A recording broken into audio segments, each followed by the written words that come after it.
Whoa. Who knew I would make it this far? They hated, they never believed me. Yeah, I would never drop the ball. I know I make it look easy. Yeah, Mayweather with the defense. I don't care what a critic gotta say. I got them picking up the pieces. That to me, you really playing with your life. I'm about to come and run it all back. I'm the new era, about to snap back. You ain't fitting for it, cause you all cap like. Hold up, I shoot my shot, wait, hold up. I'm really about to run this go up. You know it's all net when it go up.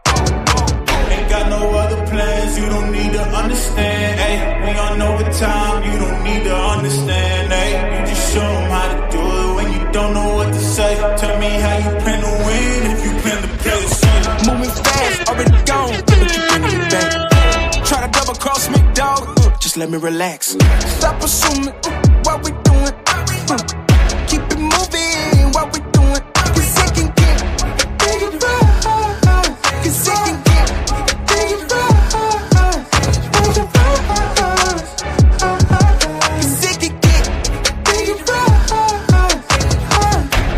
please don't play no games with me, I promise I'm too much. Ay, I can never let up even if you had enough. Ay, this ain't for the faint of heart, we always playing rough. I had enough, it ain't luck. I needed a vision, I needed ambition, I needed a mission to beat in submission with no intermission. I see the collision, the crash in the distance, they coming off track, no. Now when they ask what's the motive, don't talk about the show them. They all about to see what I mean in the moment. I gotta keep going, I'm shaking the dice and I'm keeping it rolling, they already know. Ain't got no other plans, you don't need to understand, ayy. We on overtime, you don't need to understand, ayy. You just show them how to do it when you don't know what to say. Tell me how you plan to win if you plan to play the same. Moving fast, already gone, yeah, but you bringing me back. Try to double cross me, dog, just let me relax. Stop assuming what we doing. Keep it moving, what we doing. Cause it can get dangerous. Cause it can get dangerous. Cause it can get dangerous.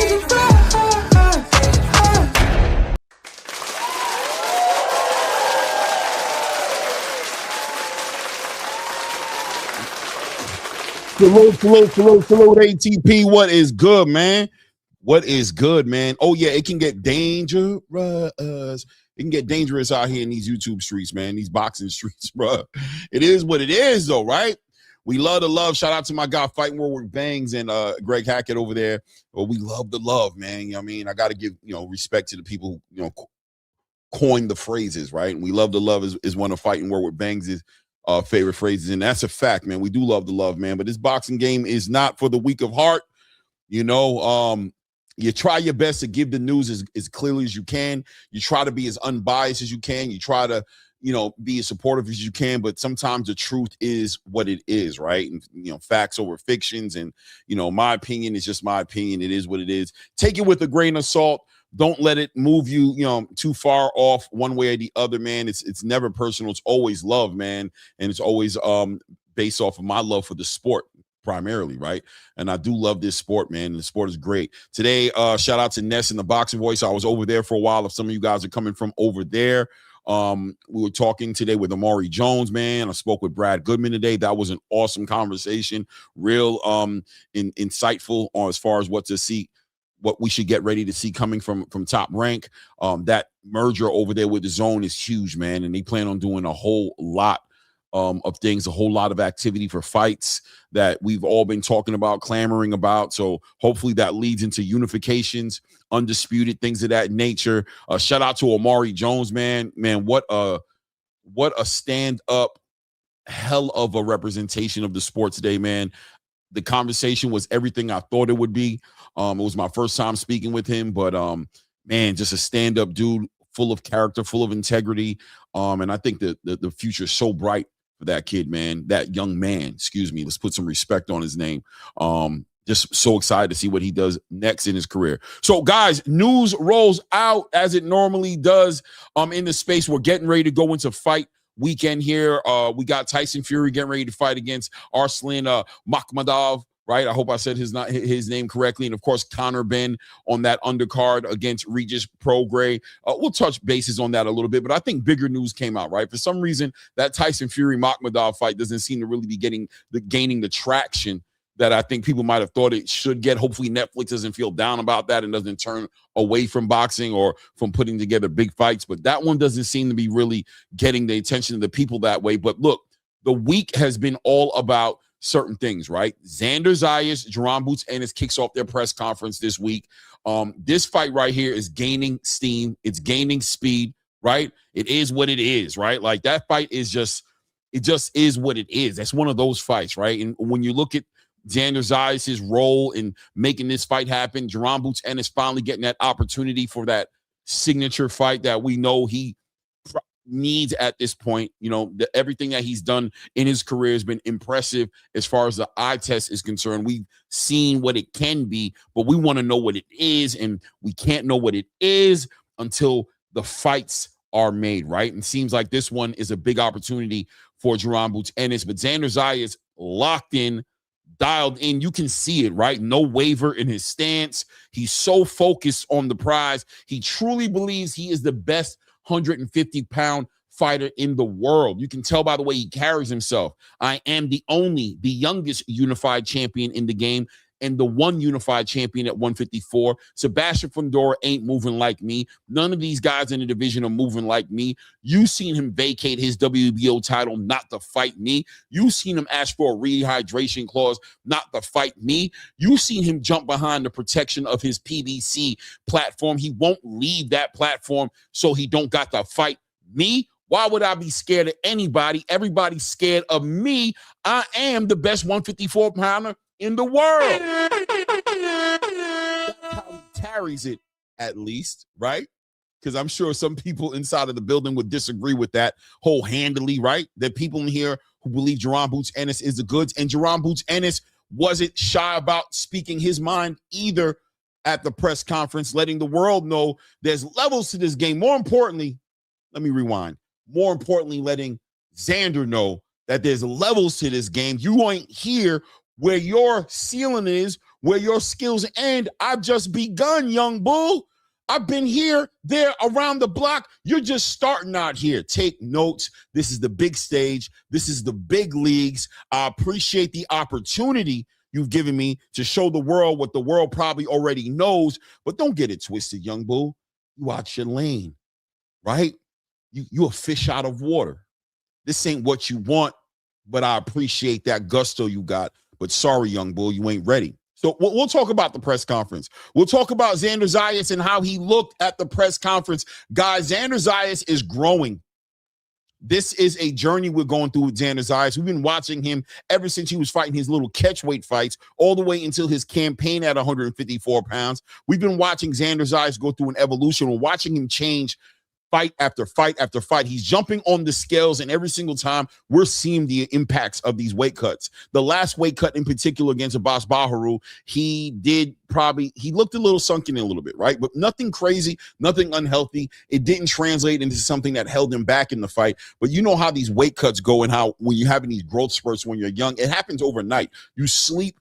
You have a great sleep one night. You have an 8.5 to 9 hour sleep. You wake up the next day, and all of a sudden, you're a whole different person, right? Kind of like puberty, right? You wake up, all of a sudden, it smells like Whoppers with extra onions in your room. What? Whoppers with extra onions? Did somebody eat a Whopper with extra onions? No, young bull, you're growing, man. You got hair over there. It wasn't there before. You got hair over there now. So Xander Zayas is growing. We're watching, and we're going along with this journey with Xander Zayas. He's kind of like one of those sitcom shows where you watch them grow up as kids, and all of a sudden they're in junior high, then they're in high school, then they're in their first year in college, and all of a sudden they get a spinoff and they get their own show.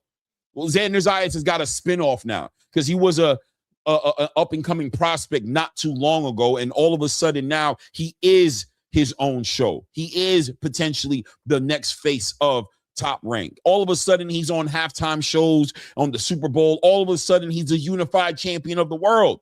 All of a sudden, he's giving out the opportunities. All of a sudden, Xander Zayas is that guy, right? All of a sudden, he's that guy, and we're just adjusting, and we're just a squirrel trying to get a nut. You know what I mean? We're in his world. You know what I'm saying? All of a sudden, this is the Xander Zayas world.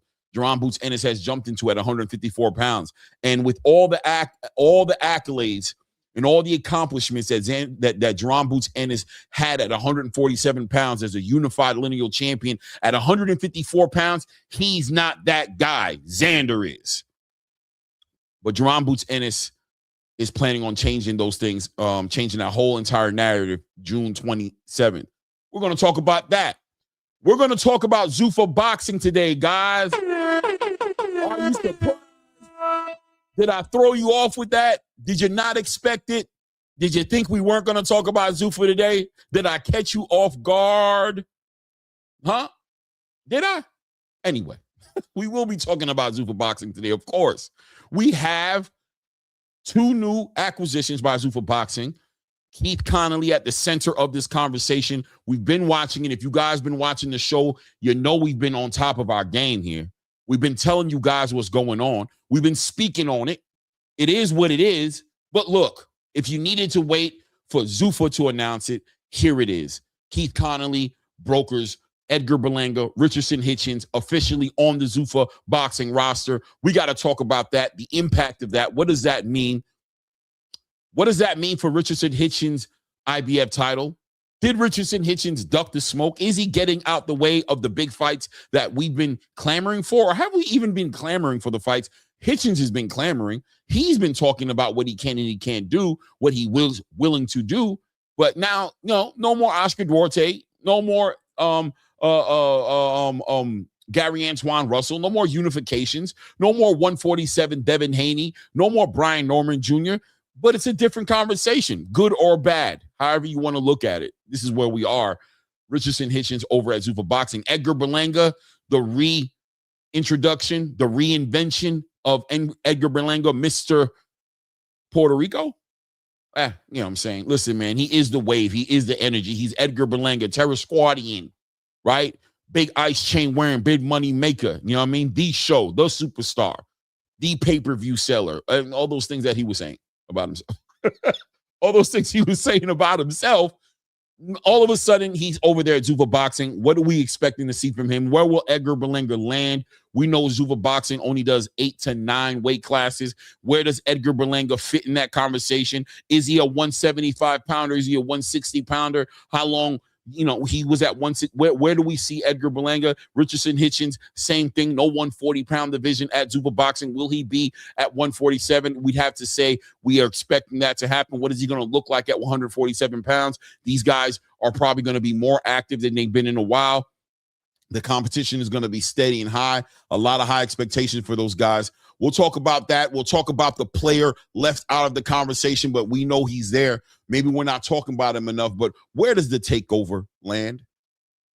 The takeover seems to be one of the only fighters on Keith Connolly's roster right now, as far as big stars are concerned, that we don't know where he is. Is he still a top-ranked fighter? Is he a free agent? Are we expecting an announcement? Will he be at Zuffa Boxing? Will he stay outside? He's entertaining fights with Ryan Garcia. He's entertaining big money things. Where does Teofimo Lopez land in this conversation? We'll talk about that as well. The DAZN doing big things, guys. They're putting together big fights. Zuffa Boxing doing big things, guys. They got big acquisitions. They're building something. The DAZN is trying to hold on to something. A lot to talk about today. You guys let me know what you think. Shout out to everybody in the building, man. Let me take a look at what's going on in the chat here. I appreciate all the engagement. Shout out to Walking Down Van Houter in the building. This is, I believe this is Damazian's father, because I know the mom and the dad be up in here, or family members be up in here. But Walking Down Van Houter has to be Cheeks in the building. So shout out to Walking Down Van Houter in the building. The up-and-coming American heavyweight boxers in the game right now. On a prospect level, but you listen, not too long for that, right? In the Zuffa, I'm expecting to see plenty of activity from him, and I'm expecting great things from him as well. Hold on one second. Let me do this right quick, because I haven't done it yet. I want to make sure I go ahead and put him up as a moderator. Mr. Big Play Bray in the building says, good afternoon, boxing family. What's good with you, man? TSO Bodega. Bodega Ty in the building. Yo, my God, Ty in the building. I ain't seen you in a minute, Ty. Good to see you in the building, man. Salute to you, family. YG Knight in the building says, salute, Clay. Salute to you, family. We fight all night. TV in the building. What's good with you, King? East Side Easy, original, grassroots, My guy, Eastside, man, representing that St. Louis, man. They don't do it like everywhere. St. Louis is a whole different animal, man. Shout out to my guy, Eastside Greasy. Says, ATP in the building. Salute my brother, Clayton Moore, Rain, Grassroots, 100%, man. What's good, chat? What's good with you, man? The GOAT in the building, man. 42 says, Clay, I just followed you. Good boxing today on TBV. Salute, champ, no doubt, man. And shout out to Ness, man. Showing me love, man. I appreciate him giving me the platform and opportunity to build on some boxing over there, man. HLD in the building. My guy HL. Yo, HL, they said you took my guy Greg Hackett, man. Man, come on, man. Shout out to Greg Hackett, the wave, man. Shout out to Greg Hackett, the wave in the building. You know he gonna keep it 100. He gonna keep it throwing. He gonna speak his mind, man. But HLD, my God, salute to you too, family, for sure, man. T Severe in the building. Speaking of Von Howder, says, my boy said you the future of American heavyweights. I think he's talking about me. I'm looking forward to following your career. Put us back on the map. Hey, for sure, man. For sure, bro. I'm trying to tell y'all, man. I call it how I see it, man. DAZN, man. I'm trying to tell y'all, but it's all good, man. You don't got to believe me. We can wait and see together. You heard? We could watch them move forward together, but I got a feeling. I'm just keeping it 100. I got a feeling that night gonna be a good night. The night gonna be a good night. Anyway. TSO Bodega, Ty in the building says, seeing Conor and Regis face to face made some people realize how comparable they are in size. 100%, right? People probably thought Regis was a smaller guy, but you know, another point of conversation we'll talk about that is how's this weight cut treated Conor Ben, man? He looks in Creole we call it sesh, which means dry, right? He looks down in his skin and bones, man. I don't know, man. What kind of Conor Ben are we gonna get in this fight? I don't know, man. I don't know. I don't do that. I do this, right? I don't do weight cuts. I don't train. I do this. I don't know, man. I leave it up to him. I just let you know visually, aesthetically speaking, sir, it can be quite concerning what I'm looking at.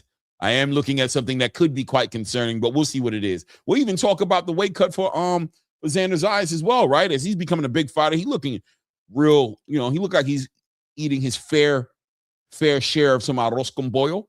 He look like he's eating good, man. He look like he's been celebrating, made a pretty good bag on that last fight. Might be in Puerto Rico eating some chicharron. Right, you know what I'm saying? Eating all that good stuff. They love you over there in Puerto Rico. It is what it is, man. Let me continue to look over here, man. Jonathan Jackson in the building said, let's go. Boots, I got him by destruction. Okay. Hey, I ain't mad at you, man.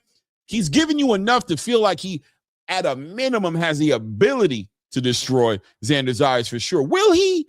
June 27th, we'll find out, but we'll talk about this press conference, what we felt about in a minute as well. Shout out to CH69 ad says, tell him, Clay, no doubt. We try to, man. SOB TV in the building. Salute to you, family. What's good, man? Let me see here. Miss Van Houten in the building. Miss Van Houten in the building. Salute to the queen in the building, man. Let me see. My brother, Blue Blood Sports TV in the building. Blue.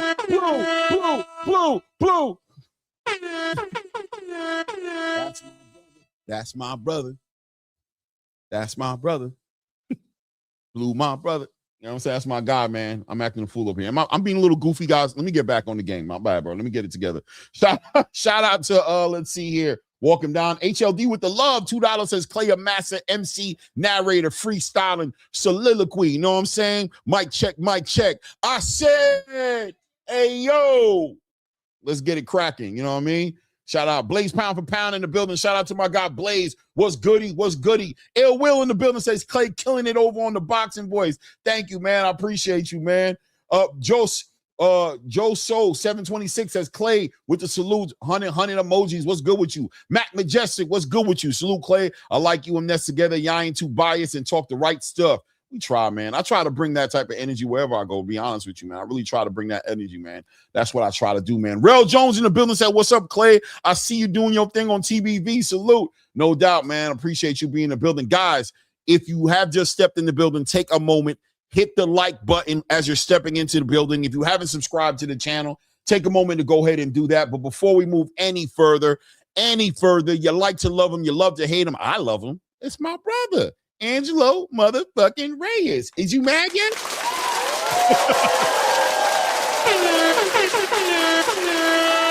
Oh, man.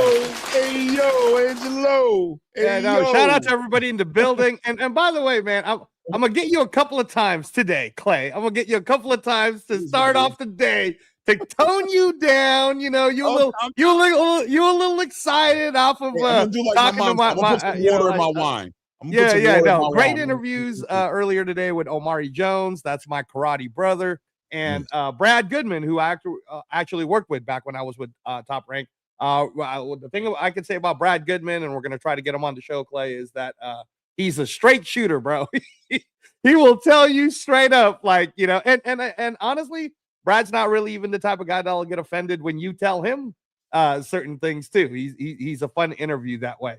I push back at Brad just a little today, yes, right? And that's the way you should do it. That's the only way to do it. And like I said, I think that too many times, and you know, I know I'm proud of it here at the ATP Combat Media, is we're not afraid to push back at people, because what's the point otherwise, right? We're not a PR channel.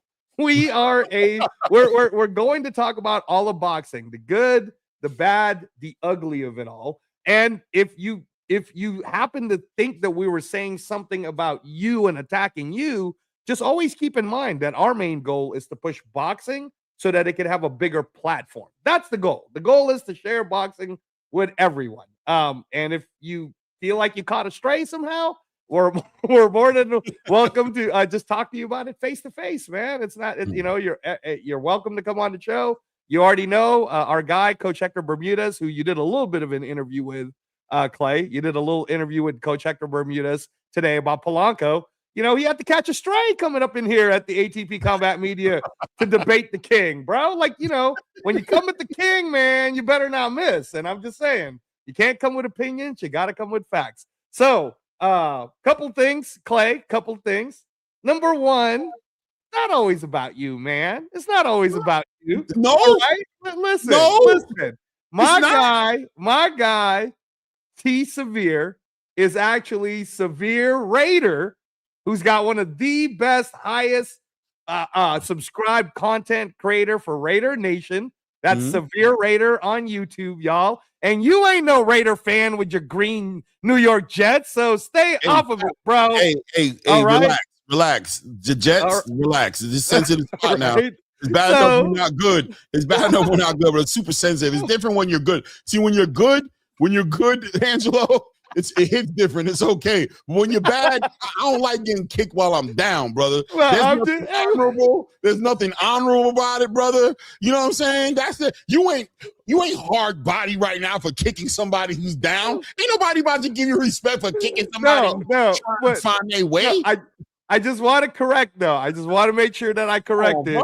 That it's me that's been boosting up the Van Houter and the Mazian, who's my favorite heavyweight coming up in the USA boxing space. No, you have. But no, hold on. Let me finish my sentence. It's me that's been pushing it to the Raider Nation. So if you want to start pushing it to the Jets fans, that's fine, bro. But I don't know if they want Jet fans. I don't know if they want us. They haven't told. I don't want to impose. I don't want to impose on them. Like, we ain't asked. I don't want Van Houten to call me up going, hey, yo, bro, we ain't asked for all that. We ain't asked for all that. What is this? We ain't asked for all this. You know what I'm saying? We trying to keep the energy the right way. We trying to keep the energy the right way. We want winning energy. That's why I don't want the Van Houten to feel no kind of way. Shout out to my Jets.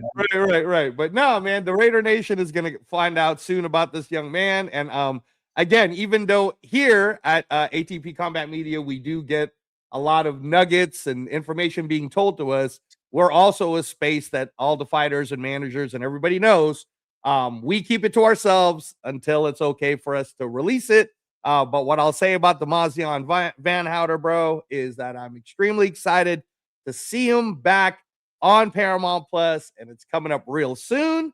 Training's looking good. The young bull is like 6'4", 230 now. He filling out at 21 years old, bro. He getting that swole on now. So I think people are gonna really be excited. And quick breaking news for you, Clay. While you were busy doing your interviews at the Boxing Voice, Otto Wallen, who you remember fought Anthony Joshua and others, right, is now with Zuffa Boxing. So another heavyweight signing that has been announced. And dare I say, man, and I don't want to push the young man too fast, but I'd be okay with DAZN fighting an Otto Wallen this year already, so he could already prove to everyone. I agree. I think that's a great fight for him. Yeah, I think it's a great fight for him. So, but yeah, no, man, I'm super excited. Guys, please check out our latest Read the Ring. I know it says episode 10 on the title. We'll try It's to episode 11. Yeah, my bad. On the thumbnail it says 11. Yeah, it's episode 11. A lot of people are already commenting on it, so please check out the Read the Ring episode and comment on what you think. But Claymore and I were basically having just a conversation on the state of just all of boxing, right? And the biggest breaking news today on that side of the world, because we're a fair show, Clay, we call it down to middle, even though I have to say that I absolutely love that how in the boxing voice, it has now become a term of endearment when they say Zuffa Clay. And it used to be a very bad. No, now I got a nickname. It's just Zoo. Oh, hey, yo, it's Zoo. Zoo. And I said, you know what?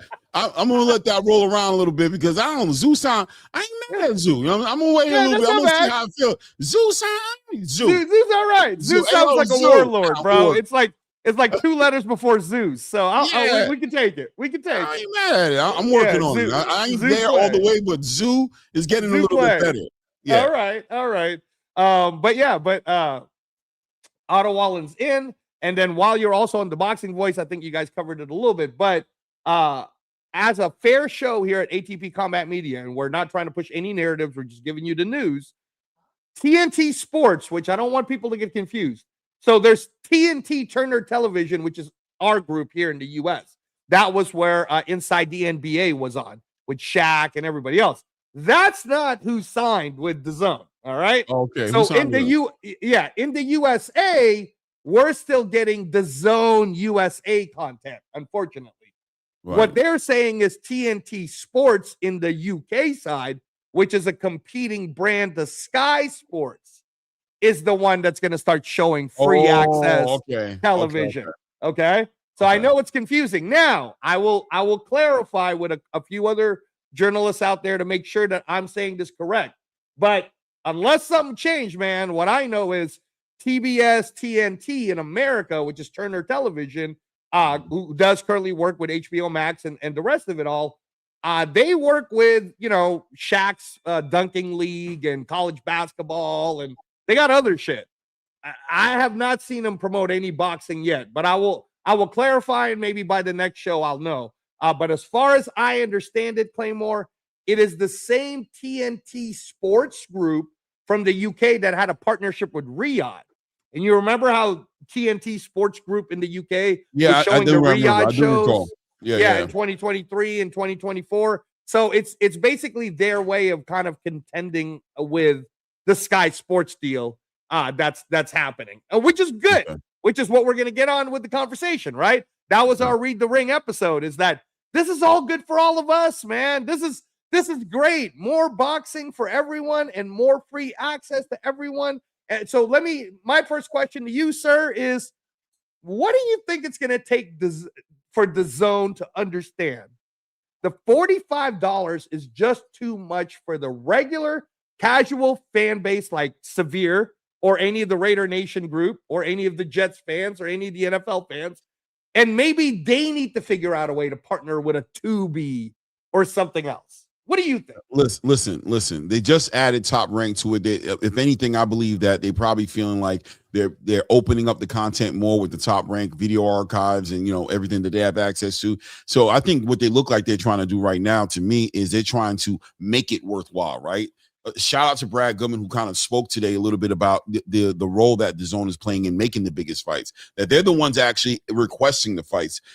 We talked about this before, right? When we talked about the Golden Boy situation with Oscar De La Hoya and kind of just figuring out what held it up so long, you know what I'm saying? And we recognize that DAZN was very vocal on the Virgil Ortiz, Jaron Boots, Ennis fight happening, and very vocal on them not supporting the Errol Spence versus Virgil Ortiz fight. So they're becoming way more vocal and hands-on with the product and the content that they're putting out there. I think there's an understanding that two things are true. Number one, Zuffa Boxing, Paramount, Sky Sports, they are a movement right now in the space and probably their biggest competitors. And number two, that they just charge the whole entire space $45 for an ultimate package. They have an obligation now to deliver to the boxing space, right? Quality fights and content, because now they're under the magnifying glass of scrutiny. Every event that they roll out now will be looked at with a magnifying glass, because first things first, I'm spending $45. What are you giving me as the customer right now? So before they probably start to address an idea of lowering the price, it looks like they're working on the other side first, right? Which, let's see if we can give them enough that they can feel comfortable with the price, so where they can say, after a year of paying on this ultimate package, looking back at it, I'm not mad at what I got, right? Now, at the end of that year, depending on what the space says, to be like, it was all right, but nah, bro, 45 still ain't it. Maybe that'll be the next point of, right, conversation at the table that they might have to address. But for now, let's make it prettier. Let's make it shinier. Let's work on the stitching in the leather. Let's tell them that we're handcrafting things inside the car. Let's upgrade the stereo system, the sound. Let's see if we can make the value make sense with the price, right? What you're getting out of it before we bring the price down. I think that's what they're doing. Can and we're gonna get to the super chats, guys. Can I do a follow-up with you though on this? Don't you believe though that by DAZN doing exactly what you're talking about, it's not good for people like a Xander and a Boots and everyone else, because no matter how popular those guys get in the niche space of USA boxing, I'm telling you right now, brother, and how many times have you heard me say it to where you already are going, you know what? Angelo's absolutely right about this. When the niche boxing fans are getting mad at Zuffa, I keep saying, you're not their audience. You're not. Yeah. Their audience is this whole other group of people. And you said it very eloquently on other shows. They're creating an audience space. That's what they're doing. They're creating new audiences. And that's why Netflix to the niche fans, it doesn't seem like the Fury Makhmudov fight is getting a lot of numbers. Can I tell you something right now, bro? The numbers outside of the niche fans, it's pretty big. And a lot of people are really into the Fury coming back this Saturday because of the Tyson Fury reality TV show they got, Tyson's Family or something like that. So isn't it fair to say that by DAZN continuing to charge $45 a month in order for us to watch these great fights, they're actually hurting the Zurdo Ramirez's and the Xander Zayas's and everyone else?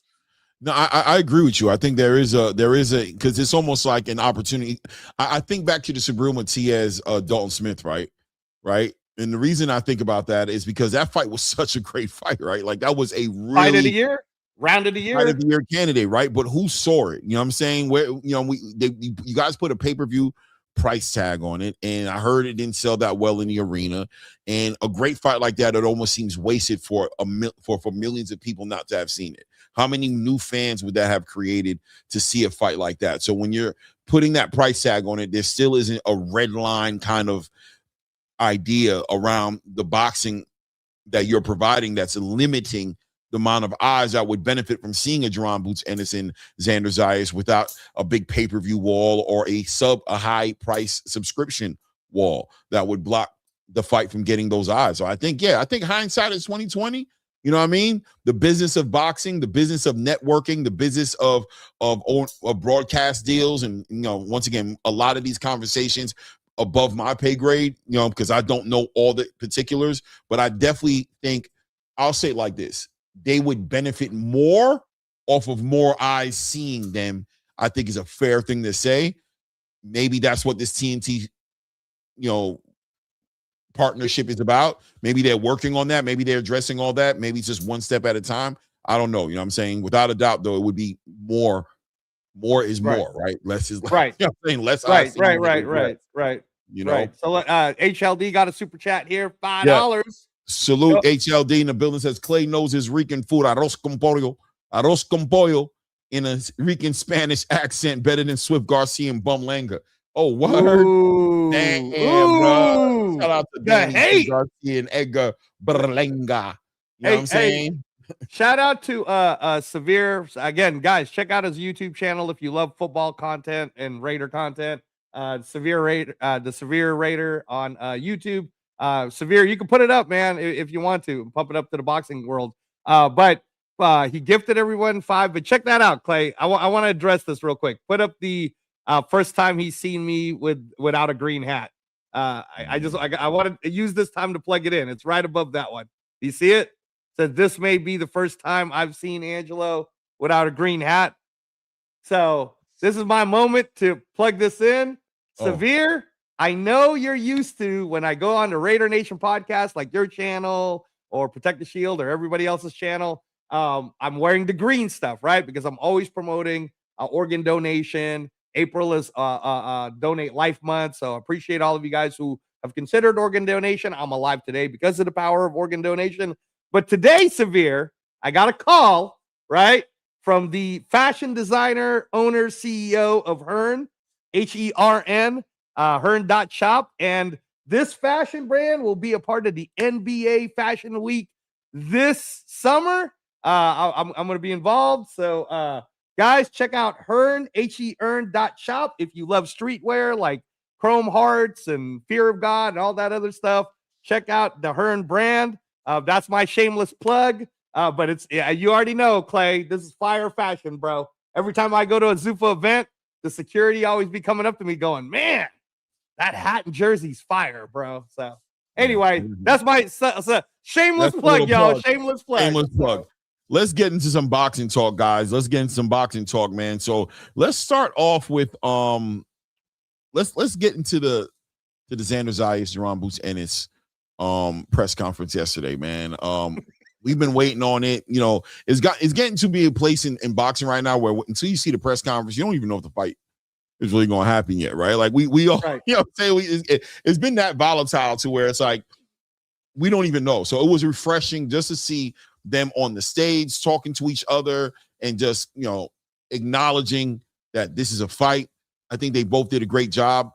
Going into the press conference, I could tell you the first thing I thought to myself was, okay, the young unified champion Xander Zayas is on a big stage, one of the biggest stages he's ever been on. And not that the event was such a huge magnitude, but I think the I don't want to say consequences, but maybe the ramifications is very impactful. Huge impact on both these guys' careers, how this fight goes, right? This is an opportunity for Xander Zayas to blow up and continue adding on the momentum he's been building for himself.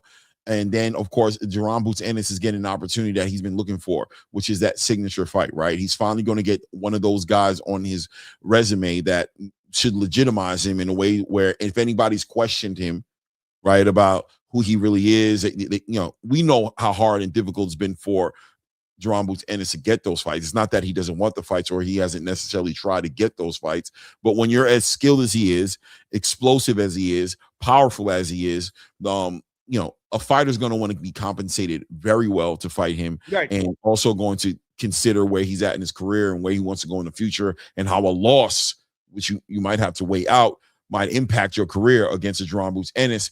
Xander Zayas not taking those things in consideration. He's not even worried about a loss. He doesn't see a loss happening for himself. He's a winner at heart. He's undefeated.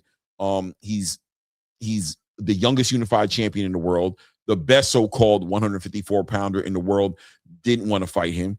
Tried to put him on a rehydration clause. Vacated his title not to fight him. That's got to do something for your confidence and letting you know what other people think about you. But I was wondering how he was going to be at the press conference. Was he going to be as confident as he's been on these interviews and on his little video vlogs and things of that nature? I'll be honest and say to you, he didn't fail one bit for me. He didn't waver. He didn't twitch. He didn't flinch. He was super confident, spoke his mind, stood on his business, right? Stood on his business. And listen, if I'm not convinced about nothing, I'm convinced about this. Xander Zayas believes he's going to be Jaron Boots Ennis on June 27th, bro. He believes he has the cheat code and he thinks he has the answers. And I believe he believes that at a minimum. Yeah, no, 100%, Clay. And you know what? When you're so confident you can make your hair blonde like Michaela Mayer, bro, on a press conference like that, you know what I'm saying? Like, that's some confidence for you. So 100%. Shout out to you for continuing to. I think people, they like to try to put words in our mouth or put jackets on us, and I have to see you defend yourself to someone who just did not understand. I don't want to make too long-winded of it, but this channel. Okay, look, I'm gonna look everybody in the face right now. Okay, I am a huge Boots Ennis fan, to the point of where people think I'm either a part of Boots Ennis' group or that all I ever do is defend him all the time. I talk about how he should already be on the pound for pound list and the whole bit. Okay. Having said that, you have actually heard me say that this fight, it could be Boots Ennis' most difficult fight. There are certain things on the table that Xander Zayas brings, right? Clay has said the same things. In fact, he's been so overtly on the Xander Zayas side that some people may think he actually favors Xander Zayas over Boots, which he does not. He does not favor Xander Zayas versus Boots. He's just putting a narrative out there of explanation that this is how everybody should see this fight. And this is why when we did a discussion on it, which got I think 4,000 people watched it already, our discussion on Xander Zayas versus Boots Ennis on Read the Ring episode 9, I think it is, right? It's probably 9. Yeah, it's like 4,000 people watched it. But our discussion was about the fact that this, to me at least, reminds me of when Sugar Ray Leonard and Tommy the Hitman Hearns were meeting each other, because they're meeting each other at an early peak of their careers. Tommy Hitman Hearns was undefeated at the time. There's certain elements to both of their games that you didn't exactly know what was happening. And it's easy to say what Vegas odds will say, which is what, plus 300 against Xander Zayas. He's the heavy underdog. Right. It's not 50-50 right? for sure. Right. But let's tell the truth here. Okay. Let's just lay out some facts. Has Boots Ennis Claymore ever fought anyone the size of Xander Zayas, both in height and in weight? Because that boy looked like he about 190 right now. All right. So has Boots Ennis ever on a professional fight fought anyone the stature of Xander? The closest would be Roma Villa, and he's not that. And Roma Villa is not that. You know what I'm saying? This is going to be a first for Boots, in my opinion. All right. Second question. In the ring. I don't know about in the gym. Second question. Has Boots ever campaigned longer than the one fight he's had with Lima at the 154-pound division? No. Okay. But Xander Zayas, on the other hand, has Xander Zayas been a career 154? Career 154-pounder. Okay. So that means that advantage in terms of being a career 154-pounder, somebody who's been used to making the weight and everything else, that goes to Xander also. Here's one more for you, Clay. Has Boots Ennis, though he has been the Ring Magazine lineal unified 147 champion, ever fought someone who was already the unified champion when he fought him? Somebody he had to go after. Not no, some people. Listen, he didn't have the opportunity to do that. And that's what held him back, as a matter of fact, at 147 pounds, was the fact that he didn't want to leave the division until he won a title that way. He felt some kind of way about being elevated as an IBF champion, not getting a chance to fight Terrence Crawford or Errol Spence, obviously. And also, towards the end, leaving, didn't want to go into the next division with an email championship jacket on him. He went and stayed to fight Staniona so he could fight a champion. But without a doubt, this will be the opportunity that he's never had, which is being able to take off a unification off of a current champion who's defended his championship. Well, not the unified champion. He won the WBA title in his last fight, but still, this would be an experience. This would be an experience, right? He's actually the one hunting. Am I correct, Clay? He's the one hunting. Boots Ennis is the one hunting. Hold on now, which is interesting that you say that. Right? Because yes, but at the same time, weirdly enough, it still feels like Xander's hunting Boots all of a sudden. Exactly. And now I will land my plane. All right. So this is my whole point. Number one, for anyone who listens to this on replay or anyone else listening to the show, in this channel, do we actually love Boots and want his career to continue to grow and do well? Yes. But in this channel, do we also love Xander Zayas and want his career? Yes. In fact, Clay was a bigger Xander Zayas guy than me. I was like, really, bro? Xander Zayas? Are you sure? All right, I'm going to look at some of his earlier fights. He had to convince me to start paying attention to Xander. And then about maybe a year ago, I was like, okay, I'm on the Xander Zayas board. Like, I see all the things you're starting to see, and I'm the trainer in this panel. All right, but I felt like the way they had been moving Xander is what Brad Goodman told you, right? That is the old way of things. Or not the old way, what everybody's gotten used to. Let's build someone along. Let's let like, what did he say? Like, look, and in fact, and this is not me trying to, I'm sorry, Emiliano, man. You know, the Vargas's family, we love you guys.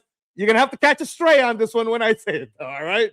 So Emiliano Vargas has repeatedly said, I don't want to fight Ryan Garcia. And then Ryan Garcia went on his kicks or whatever and said, come on, bro. I'm a bear. You a puppy. You need to stop looking the bear, right? You really not like that. Again, I swear, Emiliano, this is not me saying this. Your matchmaker, Brad Goodman, in front of thousands of people said it, bro. He said you're not even ready for Tito Mercado, man. You're not even ready for Tito Mercado. All right, so please do not hate. Do not shoot the messenger, okay?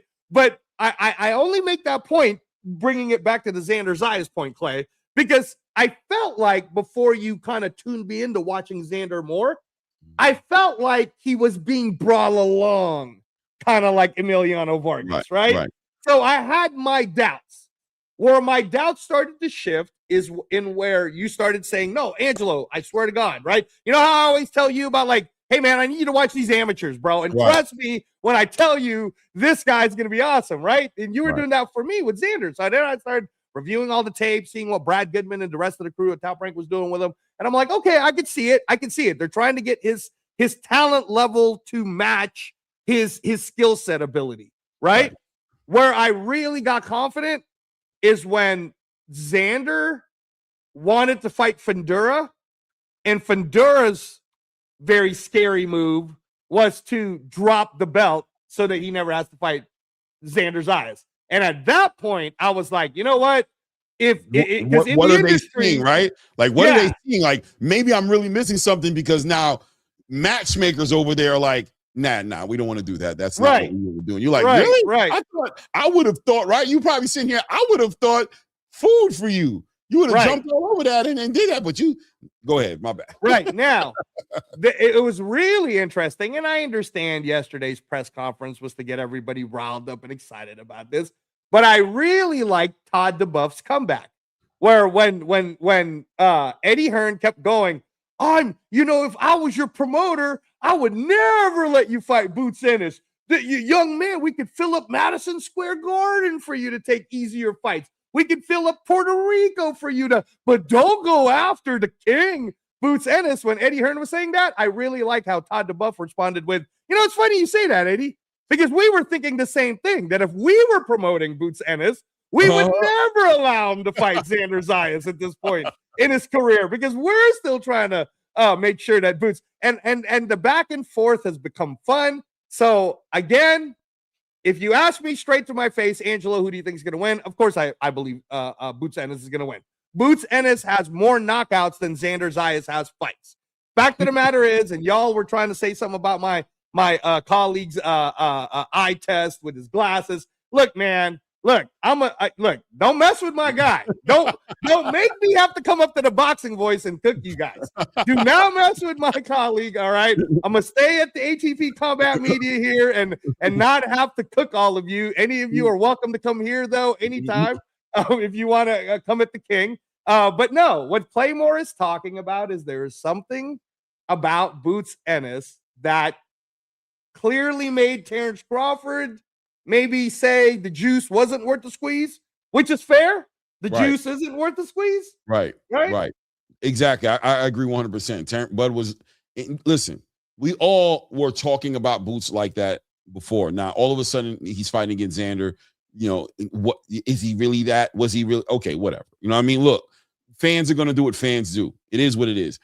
A highlight moment for me in that was when the question was asked to Todd DeBuff, we gotta believe that you would have rathered Xander not do this fight right now.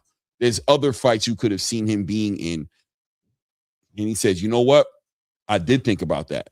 As a promoter, I'm not scared to tell you. I did consider, was this the right fight for Xander? Was this too soon for Xander? I have complete faith in my fighter. I think he's the next up-and-coming superstar in the league. We're putting a lot of resources behind him. We gave him a great homecoming in Puerto Rico. We're showing improving with our actions how we feel about this talent that we have named Xander Zayas. So, of course, we're going to want to preserve and protect and move him accordingly so that we monetize and capitalize off of all of his potential. But the most important thing he said was, sometimes you got to listen to the fighter. And you know what? So for some people, it's like, so.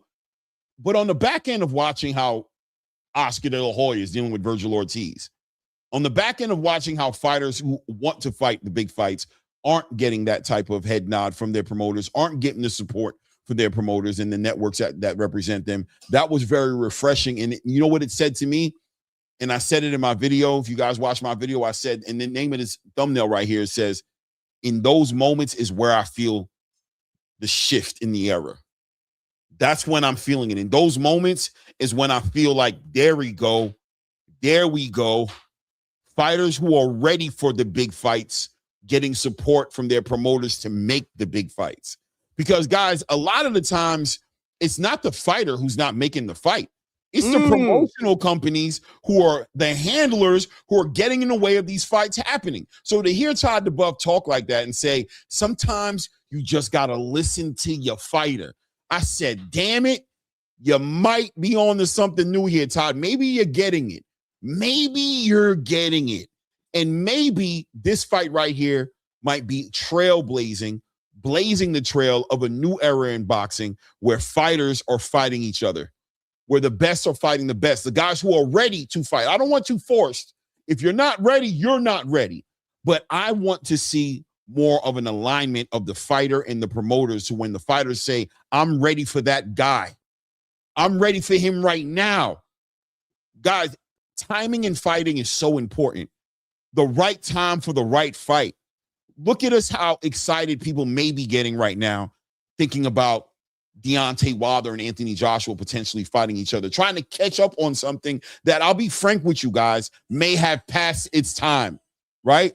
We may have passed the time. That fight may not deliver, probably won't deliver the way it would have delivered 10 years ago. Yeah. Right? Yeah.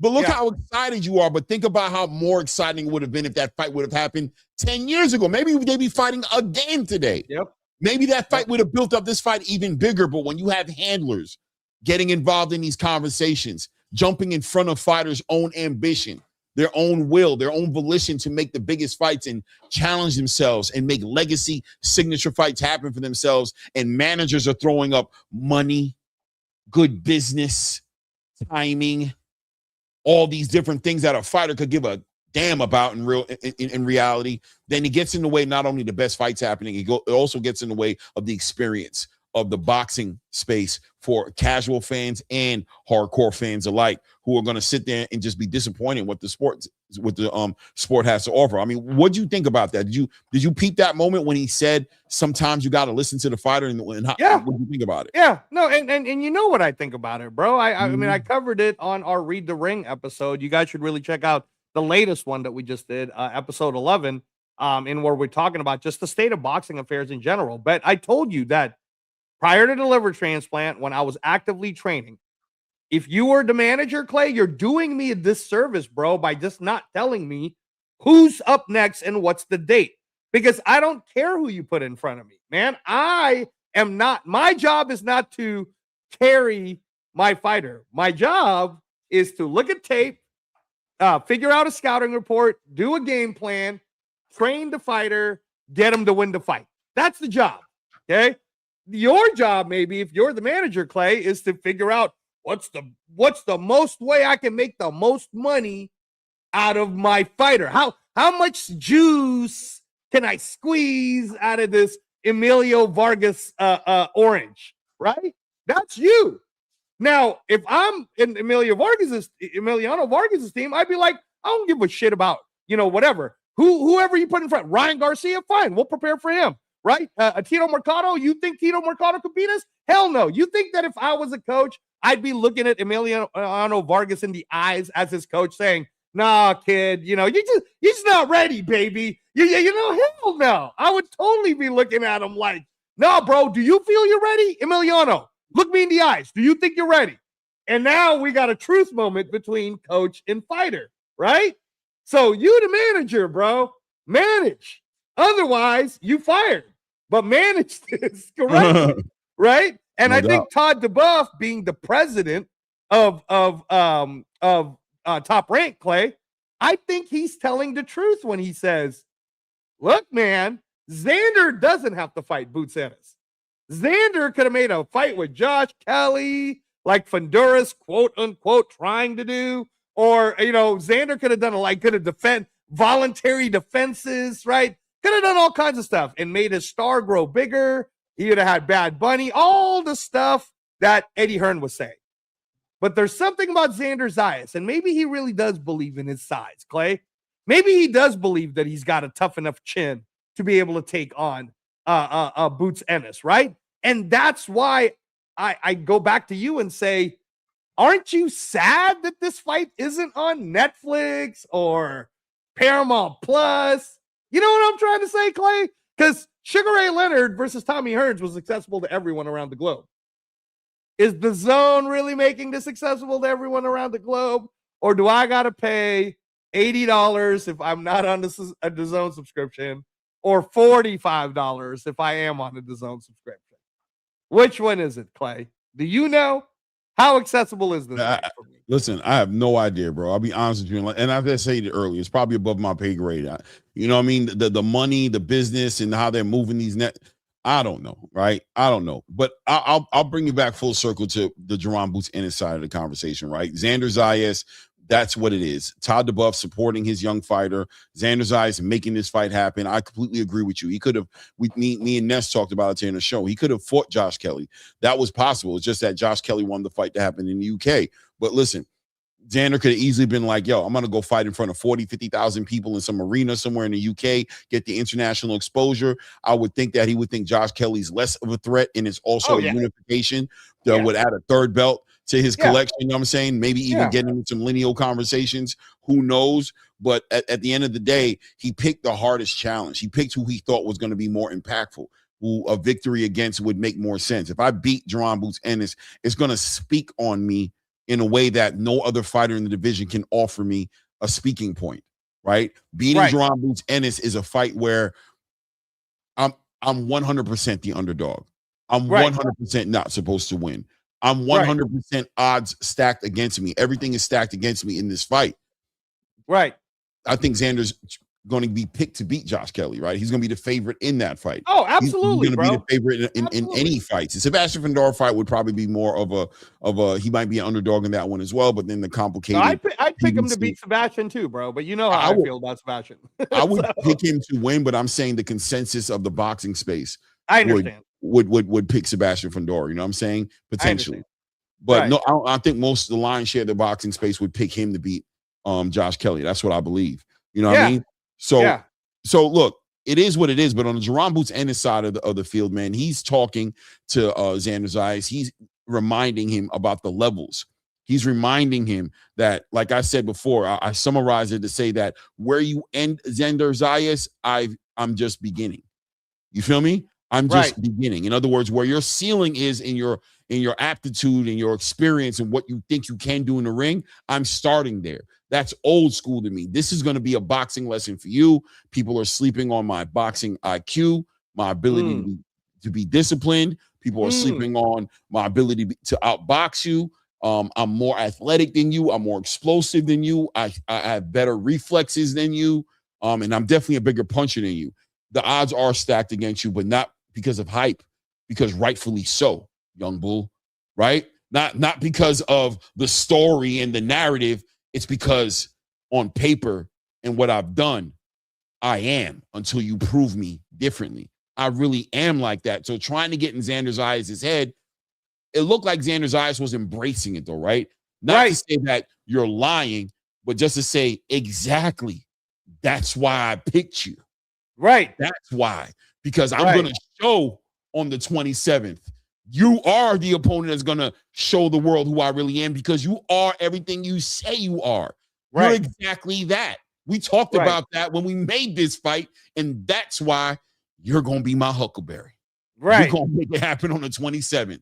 Right. What'd you think of that angle? Yeah, no, and well, the only thing I wish, Clay, and you know that, Doug Fisher, who's I worked with Doug Fisher in the past when I was in it, and he's a good dude, man. He's a good dude. He's not in charge of the entire ratings panel. There's like over 20 people in the Ring Magazine ratings panel, but we're gonna have to figure out a way to see because the Boots Ennis Zayas fight is such a compelling matchup that I know that it's against the rules per se to not crown the winner of this as the Ring Magazine champion. Mm-hmm. There is that weird little stipulation, though. Not weird, but like there's a stipulation in the rulings that says when there's a vacancy in the championship, you can technically let the number one guy fight anyone in the top 5 of Ring Magazine to crown a Ring Magazine lineal champion. The problem, Claymore, is right now Xander, and I hate that this is even out there, he for some reason is number 3. And then Boots, I can almost understand why they wanted to put him at number 5, although, again, it's going to sound like I'm being a Boots lover, but I'm just keeping it real. When you're the lineal champion of the previous belt before, okay, you do have certain privileges, extensions to you, right? Mm-hmm. That when you move up to the next division, you should be ranked higher than everyone else because you were the lineal champion of 147. So having said that, I'd be okay if they would have made Xander the number 1 guy over Virgil because Xander has 2 of the unified belts, right? And then this would be 1 versus 5, and it'd be for the lineal title. Of course, the pushback on this is going to be to Virgil Ortiz. And believe me, guys, as hard as I've been on Virgil Ortiz, I've also probably defended him the hardest on this channel. So I'm sorry that Virgil is having to go through the craziness of Oscar De La Hoya suing him rather than letting him fight. Okay, I'm sorry. But boxing and the sport's got to move on, bro. So what do you think? Are you going to get mad if this ends up being for the lineal championships? No, of course not. I wouldn't be mad at all. I think, like I said, listen, man, I believe that the winner of this fight is the best 154 pounder, period. That's what I believe. All right. I think Sebastian Fundora should be in that conversation, but I think he's on PBC Island and he's wearing that. You know what I mean? He's proudly defending that, and he believes that he's done enough, and now he's gonna go and be a legend killer, right? I'm gonna go beat up on Errol or beat up on Jamel or beat up on I've just beat up on Keith Thurman, and I'm gonna pad the resume, and I'm going to be crowned the king of a division that I'm not even fighting my contemporaries in. That's what I believe is going to happen over there. But over here, this fight right here is what I call the Kingmaker. You know it. I call this the Kingmaker fight because I truly believe the winner of this fight here deserves accolades on the pound for pound list. I believe they can very rightfully so make it on the pound for pound list. And of course, a lineal title would just represent my thoughts, which is the winner is the best. And the lineal title goes to the best. So why would I complain about any of those guys getting that fight? Shout out to, I believe somebody Q7 in here. I'll give you some attention, fam. You know what I'm saying? So, we got one of them again, huh? All right, go ahead. So QS7 Street, I've noticed he's been kind of very active on videos and things of that nature. So he says the DAZN picked this fight as part of a top rank deal. Get on journalism, fam, and gather data data and info before you spread false narratives. Well, first of all, clearly doesn't know who we are, Clay. Well, it's all good. It's all good. So listen, you can speculate, right? You can speculate, right? But the thing about these type of statements is more than likely he doesn't know what the fuck he's talking about, right? And I'll tell you why. I'm going to tell you why he probably doesn't know what the fuck he's talking about, right? Because he's not, unless he's staff at Top Rank, staff at the DAZN, unless he's there in these meetings, unless he sees fights being forced, then what he's doing is he's speculating, right? But what's the main narrative and reason for this statement right here? Right. He's trying to attack us like we're not connected somehow, bro. I don't know. Well, first of all, clearly attention. Somebody who wants attention. I want you to do what I'm doing to you right now. So it's worked, right? You want me to speak to you.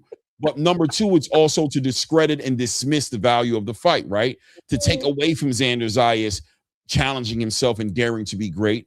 To take away from Jaron Boots Ennis getting an opportunity to get that signature fight. To take away the value from the fight. You know what it's not for? Can I tell you what it's not for? Go ahead, please. It's not for building up boxing, right? It's not because he loves boxing, right? That's not why you make a statement like that. You don't make a statement like this because you want to see boxing be bigger and you want to. That's not why you do that. You do that because your priority is you being special right now because I'm talking to you, right? You're special right now, and the bigger program, the assignment gets lost through the trees, right? Through the forest, right? It gets lost in the forest because it doesn't help the fight, right? Regardless of how you think it is what it is, US 7th Street, the fight is happening on June 27th. Pick a side, pick a point of contention, and support your fighter. If maybe that's to support Boots, I don't know. Support your fighter and push it the way you feel like you need to put it. But I thought I'd put it on the screen because when you see stuff like that, it's just like, no. And you know why what? even put that statement up there? I understand. To be fair, let me add one more thing to it, right? I have no factual information because you're questioning my journalism, right? Right. So I have no factual information to back up that nonsense you just typed in my chat, right? I have nothing factual. What I'd be spreading false narratives if I stood on my platform right now and were to say that, you know what? Xander Zayas is only fighting Boots because the zone is making him. That's called shitty journalism and false narratives. When I just talked to Brad Goodman, who said Xander wanted this fight. When we just watched Todd DeBuff say, we got to listen to the fighter. When we hear Xander say, I made this fight happen. When we hear Boots say, he didn't have to fight me, man. Thank you, Xander. I'm not going to lie to you. I know he didn't. When I have all those things lined up, what should I do? Go with that, or should I listen to a bozo, an internet conspiracy theorist who's going to sit there and put A to B equals C. 1 and 2 equals 3. You guys need to know how to do your research. Who's really the fool? The guy who listens to you or the guy who's spewing the information? I think I'd be the fool for listening to you. We ain't got to remove it. You already opened your mouth and removed all doubt. So we ain't wondering about that part. I'll stay safe on this side and promote and push the fight. To be fair, guys, I just want to say to everybody who is listening to us right now, I think we got 100 people or something like that. Please don't let me get mad and say hit the like button. Yeah, hit the like button. Support the grind. Come on, man, guys. Why are you always asking Angelo to crash out on the channel for the like? Stop it. All right, hit the like buttons, please. Okay. Secondly, I want to point out that salute the Pop Shop. I ain't seen you in a minute, brother. Hope everything's. I know you pushing them trucks out there, so I'm sure you out there. You finally got a moment to come in and say hi, man. I appreciate the love on the super chat as well. What's good, gents? I don't believe Boots. Salute Pop Shop. Salute Pop Shop. Secondly, it is extremely rare that Claymore will do that and give attention to a hater or a clowny. Because he's even always asked me to just ignore that, right? Which I do a very good job of. Believe me, I see you guys in your little Zuffa hate, and I just don't pay attention to it because you're wrong and I'm right. And suck it, but other than that, that's a very rare time for Clay to take like a few minutes of our show. You know what it is? I remember him from he's been around for a little while now. You know what I'm saying? He's been in the videos. He's in the videos and he's commenting in the comment section. He seems to be on a mission to. I don't think it's even personal to the channel. I think it's towards Xander. I think he's really trying to say that Xander is not the one making this fight happen. He didn't really want this smoke.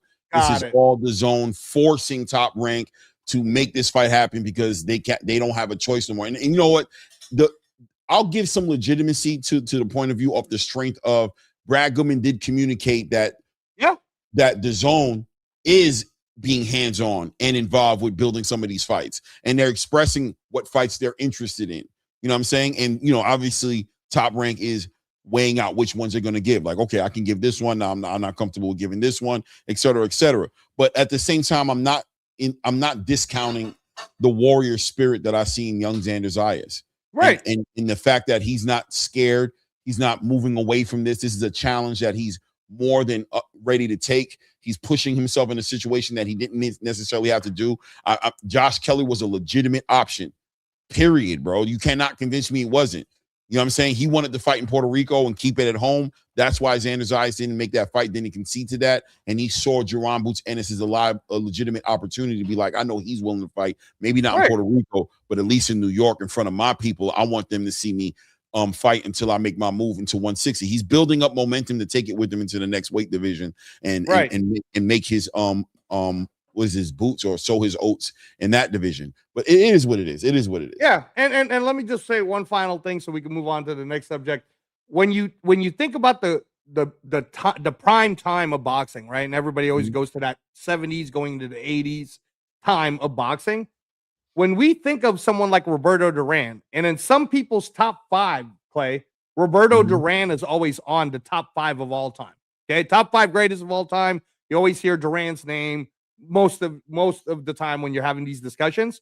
Roberto Duran was the type of guy who stepped up, moved up to 154, fought Tommy Hearns, got knocked out worse than how Irvin Fuller got knocked out this Sunday. Worse, Clay. He got knocked out worse than that.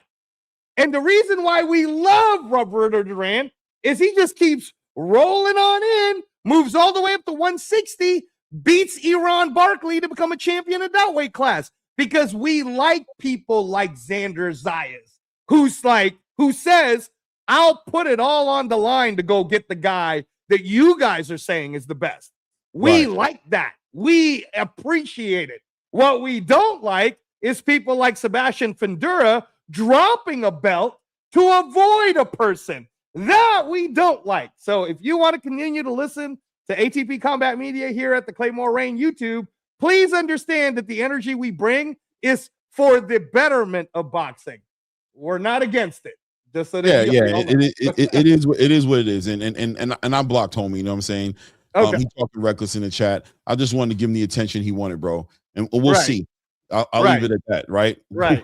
We'll see. Right. I've seen it. I've seen your message, fam. Yeah, okay.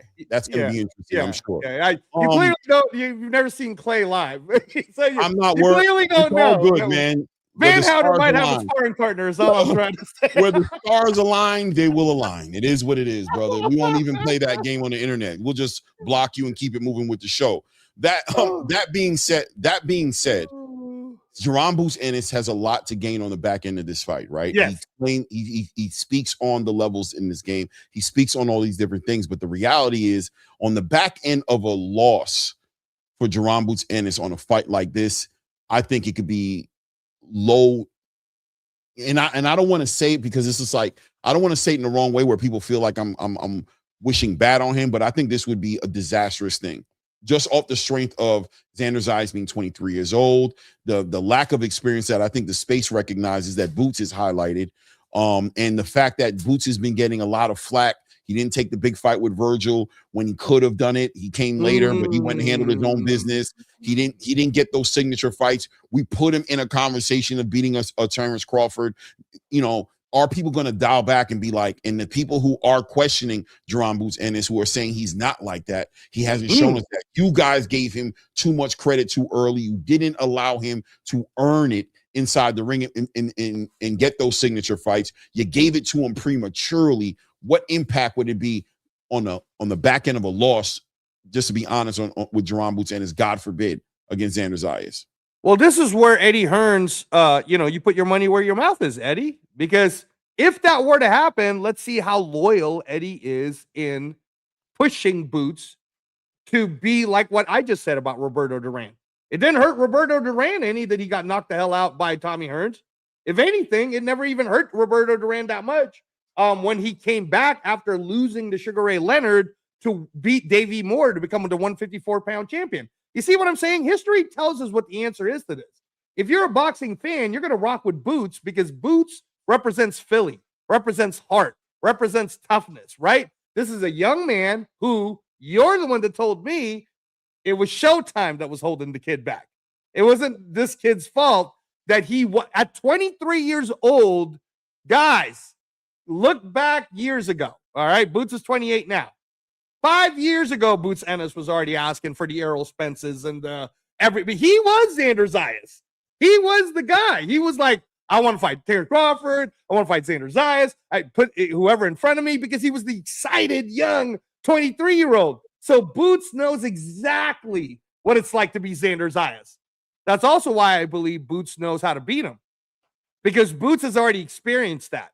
And credit to Xander Zayas for being in a space now, Clay, where Xander doesn't have to deal with the scrutiny Boots had to deal with for 5 years, which is, yeah, man, we get it. We get it, Boots. These are the Boots haters, right? Yeah, you got 36 fights, bro, but who'd you really fight? Yeah, you got 31 knockouts, but who'd you really knock out, right? Those are the Boots haters not appreciating how good this young man really is. And you know that some people say I go overboard when I say this stuff, but I've been telling Raider Nation for like 5 years, bro, that to me, when Boots Ennis was coming out, 23, 24 years old, Boots Ennis was the Roy Jones of this generation. And then people were like, I don't know, bro, you sure? Well, you told me, Clay, it was Showtime's fault. So I'm going to believe you and say that it was Showtime's fault for holding the kid back. But now he's not being held back.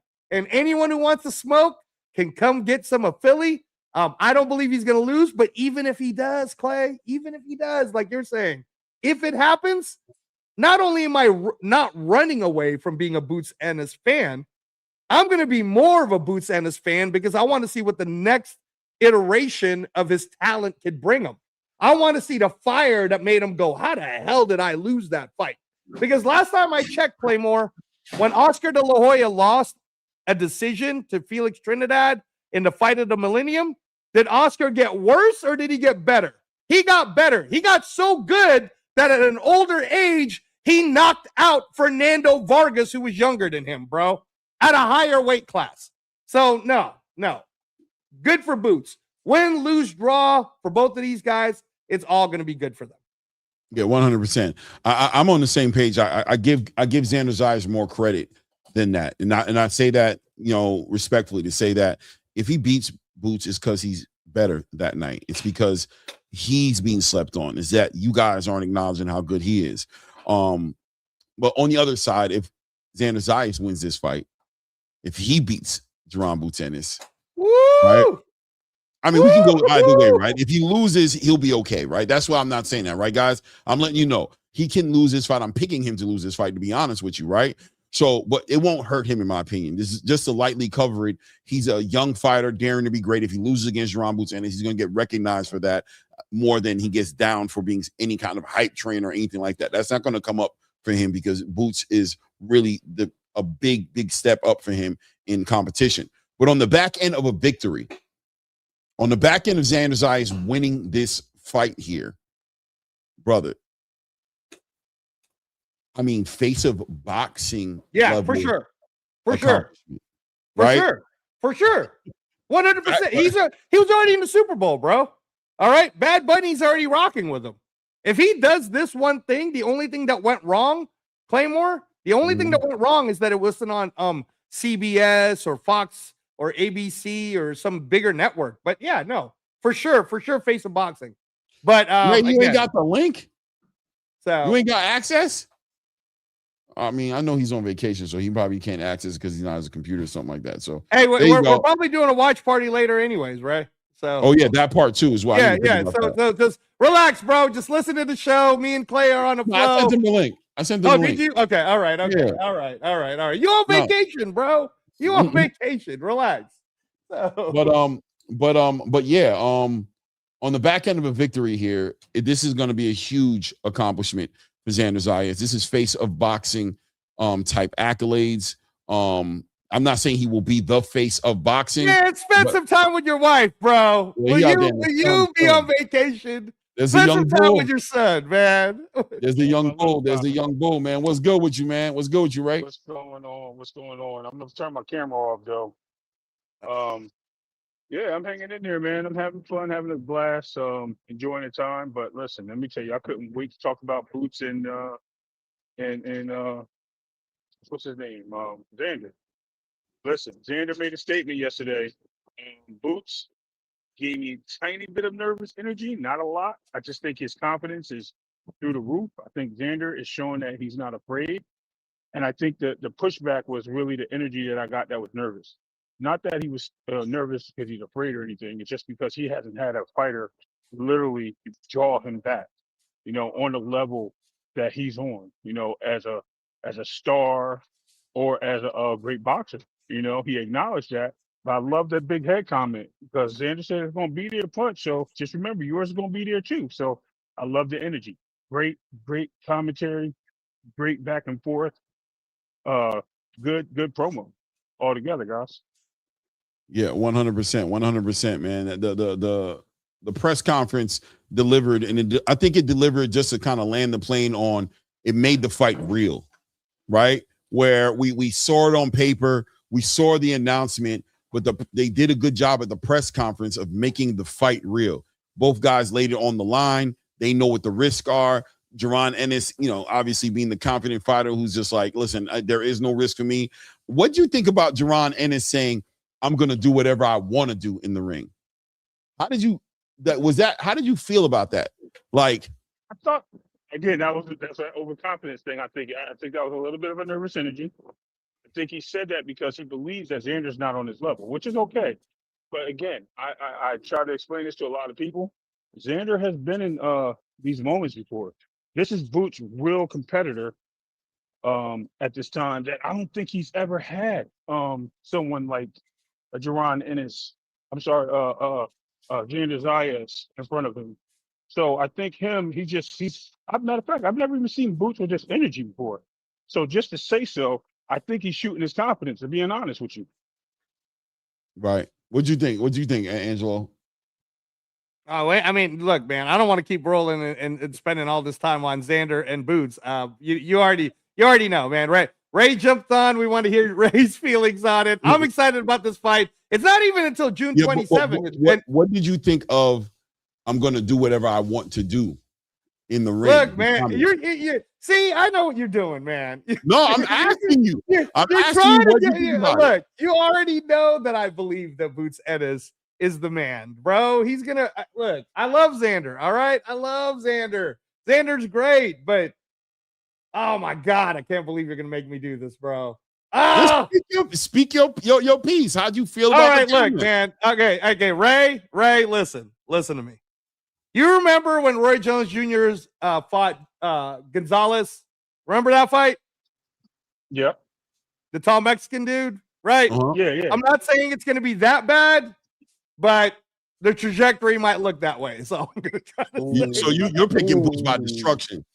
You're picking Boots by destruction. I'm picking Boots for sure. All right. Like, look, I happen to know some of the people that Boots is gonna be sparring, and yeah, man. Look. Let me in fact, you guys are putting me on it. Why are you always doing this to me, man? Like you guys know I love Boots Ennis, all right? Like, stop it. I love I'm gonna put it back to you now, Ray and Claymore. Okay. Who is Xander sparring that's gonna emulate what Boots can do to him?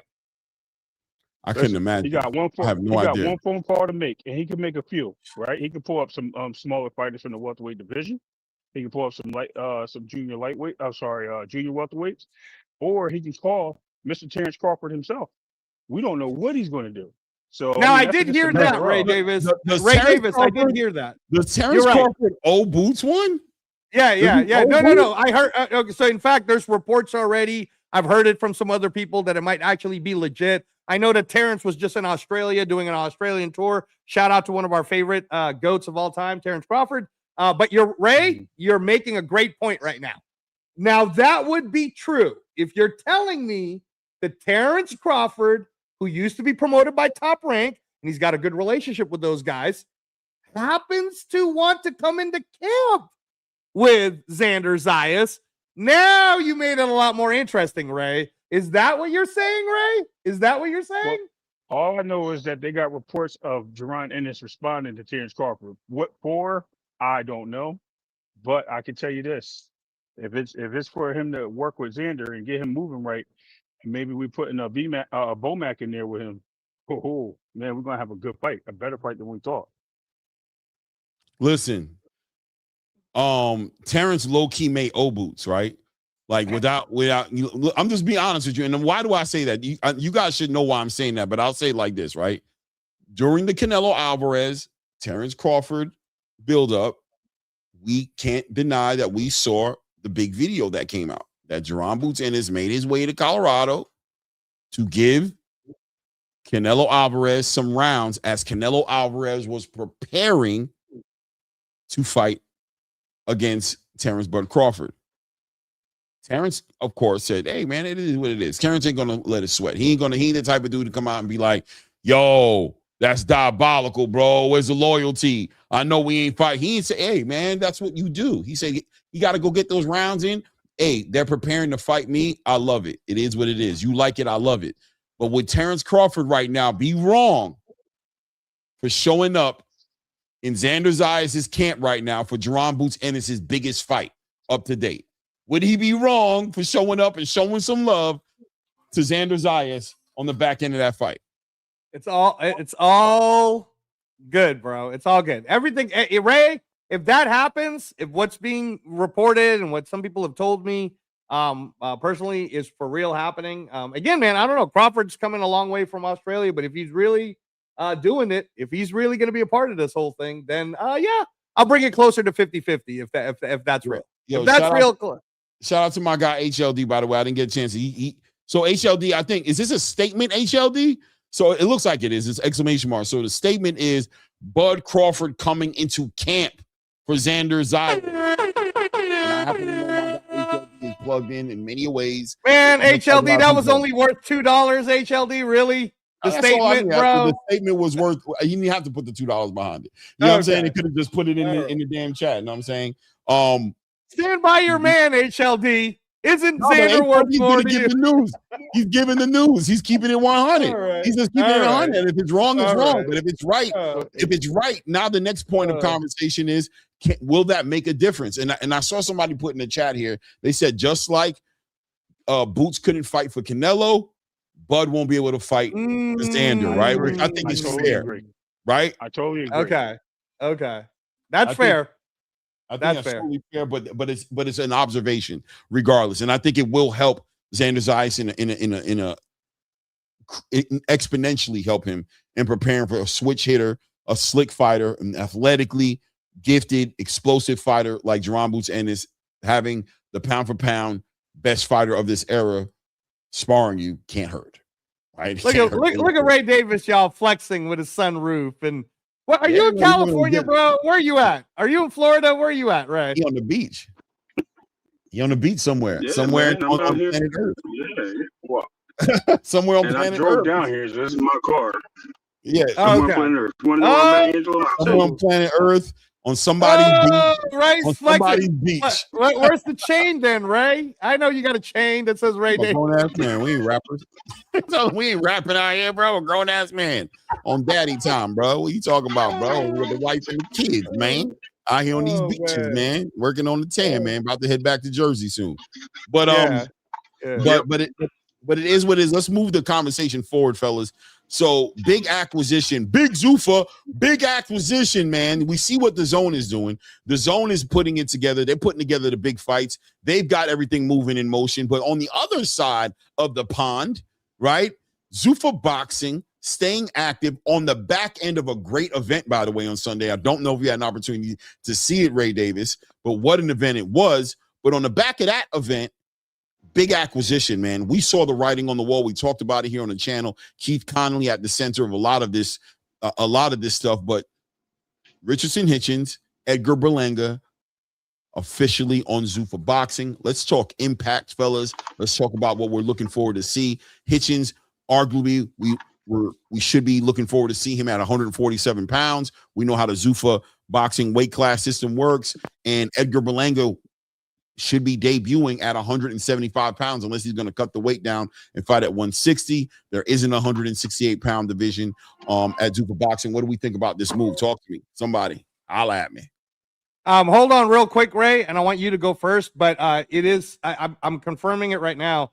So it looks like, Claymore, that the July 4th, the DAZN partnership with TNT, and I'm really going to clarify it with a couple more people, but this person's a pretty good source. he is saying for sure it is actually on Turner Television on the USA. TNT USA will show Abdullah Mason versus Joe Cordina. So I just want to throw that out there because that's being confirmed as just a few minutes ago. To go back to it. So if it's TNT USA, which is where Inside the NBA used to be, the Shaquille O'Neal show and Charles Barkley, then that is a big deal, Claymore. That's almost a bigger deal than the Paramount Plus thing. All right, if it's real. So I almost hope that the Xander Zayas Boots Ennis fight, bringing it back to that, the Xander Zayas Boots Ennis fight somehow ends up on TNT. Because that's the platform that it needs, bro. That's the platform that it needs. So, yes, sir. Sorry, but back to Zuffa. Ray Davis, go ahead. What's your thoughts on the signing on Zuffa? TNT Sports, even though it's Turner Network, isn't that overseas? No. So we talked about it earlier when you weren't on the show. I thought it was the overseas version, but I've been sending messages and somebody who's very good at this, he's confirming that no, it's the TNT in America also. Which is crazy, okay. but that's great. TNT worked with a boxing network before, didn't they? They when Spike TV was doing a long time ago, Ray, when it was PBS, a long time ago. Yeah, it's gonna be good. Yeah. Now they're doing college and stuff like that. But let's get back to the Zuffa conversation, Ray. So what do you think of signing? Give me a quick question. You know what? I knew it was happening. It's just another. We talked about this a month and a half ago, when they were over there shopping themselves. And I think it was Clay, and I know you guys said you talked behind the scenes. You said, what's his name? Mark. What's his their manager's name? He was over there. Keith Connolly. I'm sorry. Yeah, Connolly, right? They were saying how Connolly is shopping all the fighters there, which I understand. I think Robert Garcia is doing the same thing. I think it's where it needs to be, man. I think facts. All this is going on is we're starting to see a bigger picture here and a bigger plan, and we're starting to see fighters really see an interest in this. They see the opportunity and they know there's growth. Once the fixation of bodies get on board, once the regular boxing promoters get on board, we already see Eddie Hearn is in there as a manager. We'll see better bouts. I mean, not the bouts are bad, but we'll see more name brand bouts. Let's put it that way. We'll see more bigger names flowing over, and that's what we want. That's what bring boxing to the forefront, and it's going to eliminate a lot of these overwhelming promoters and sanctioning bodies stealing the money from the boxers. I mean, I think it's a better deal for them, especially after Conor Ben made that big jump. That set the record, I think. We already knew some of the other guys were going. We knew your guy was going over there, Angelo from New Zealand. So we knew he was going, Jai. So now we're seeing Conor Ben make that jump. That just shook up the whole division, the welterweight division. And now they have no junior welterweight. Guess what? Now our buddy Hitchins has nobody else to fight. He can fight down or fight up, and we know he ain't going down. So this is good. This is good for the sport. Trust me, I like it. Berlanga might be at lightweight too, guys. I think he already got Hot Rod on his list. So, I mean, light heavyweight. Excuse me. So I can't wait for that. But listen, I'm gonna be tapping in. I'm gonna be tapping in. My wife just came out. She in the car. I am not getting the boss is there. I'm not getting beat up for boxing. The kids are in the car. We ready to go. So but salute. I'll be listening to the chat. Yeah, shout out to the Ray Davis family. Shout out to the wifey. Shout out to the kids. Salute to the queen. How you doing, Miss Davis, man? You guys drive safe, man. Until the next one, man.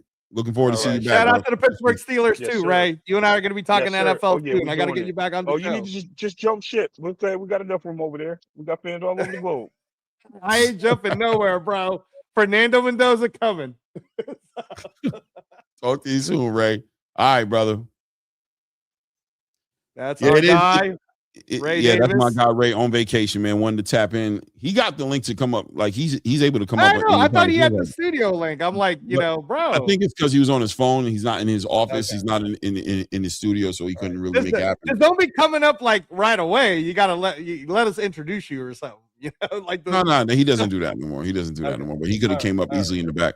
But that being said, though, what Ray said, is true. And I love the fact that he highlighted the Robert Garcia situation as well, because I think a lot of his fighters have already been over there, and we can only imagine he does manage a lot of his fighters. Some of them he doesn't. He just trains, right? Like Virgil. He trains Virgil, but he manages Bam, right? Like he manages fighters that he has. So actually, real quick, because somebody asked it earlier. So Robesi Ramirez is with Robert Garcia now, and I just want to say real quick before it officially happens, I just want to say this. Welcome to Zuffa, Robesi. You know, we're gonna enjoy having you in the league, bro. Hey, Robesi would listen wherever he ends up, right? Whether he's staying with Top Rank, whether he ends up at Zuffa Boxing, Robesi Ramirez with Robert Garcia is a match made in heaven, bro. It's a match made in heaven. Robesi's so talented, but what he lacks in, Robert Garcia can offer him in you know what I mean, in handfuls, right? Not to mention, I think one of the most qualifying things about Robert Garcia outside of his expertise and his training is the sparring he has available to offer his fighters. That work inside that gym, which is filled with fighters, just is a breeding place for fighter development. So I'm excited. If that's what the next move is going to be for Robesi, I'm here for it. Let's see what happens on the back end of that. But what Ray was saying about, you know, the writing on the wall a little bit with these fighters coming over there. This one right here, a huge acquisition. Edgar Berlanga, Richard Hitchins over at Zuffa Boxing. Impact-wise, you know, magnitude, the ability to make big cards, the ability to hit a T-Mobile or hit some of these big stadiums, to move out of, which is the ultimate goal, out of the Apex, right? Keeping the Apex more prospect level and having the ability to build these bigger events. Acquisition of Edgar Berlanga and Richard Hitchins seems like it's one step forward in checking that box. What do you think? Yeah, no, and guys, please help us out. Go to our video section, check out episode 11, where we discuss the Richardson, Hitchins, Edgar Berlanga. But here, like you hear a lot of Zuffa stuff on ATP Combat Media for obvious reasons, Clay. So I'll give you another one. All right. For the listening audience right now, I can tell you that in June there will be 2 Zuffa boxing events, and they will not be in the Apex. They will be somewhere around the world, but they will not be in the Apex. And July 12th, Claymore, is already on schedule. International Fight Week, July 12th, is Zuffa Boxing. Dare I say the possibility of a T-Mobile on July 12th, if certain things can happen the right way? And that might be the first time you see whoa, it's only the halfway point of the year, and they're already doing a T-Mobile show? Damn, Zuffa moving fast. So we'll see what happens. But yeah, exciting times. No doubt. Shout out to Zero FX giving. Big up ATV delivering legit content, talking points, no dissing anyone's opinion. There's actual room to digest different thoughts. So refreshing to hear real boxing talk without the Jerry Springer sheesh. You know what I'm saying? Bro, that's facts, man. That's facts. Yeah, for sure. Yeah. Man, the move is great. It speaks also to the ability of Zuffa to make the big acquisitions, right? Because on the back end of this Jai Opetaia situation and the way the IBF handled it, the stripping of Jai Opetaia, there were questions circulating through the space. Well, damn, how is this going to affect fighters moving forward on pulling the trigger, on making a decision to go to Zuffa, with the ones that have the aspirations of collecting these sanctioned body belts, becoming unified or lineal champions via unification or undisputed accolades?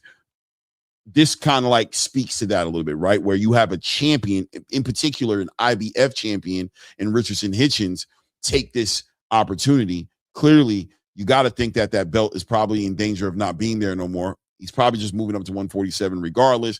He could have probably leveraged that at 147 to make some things happen. Richardson Hitchins, also somebody who's been in the conversations of trying to make fights for big money, but ultimately they not happening. It looks like he's ducking a lot of the more competitive smoke.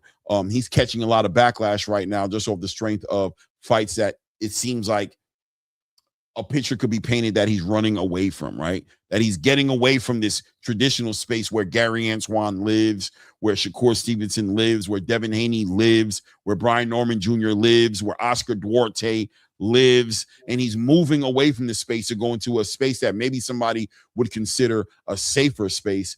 I beg to differ a little bit, and I think we'll talk about that as well, as far as the competition being consistent and him being matchmaked in a hard way, in a more difficult way over at Zuffa. But still, What do you think about that part of the conversation with Richardson Hitchins on the back end of not making that fight with Oscar Duarte, literally the morning of not showing up for that fight, saying he was sick?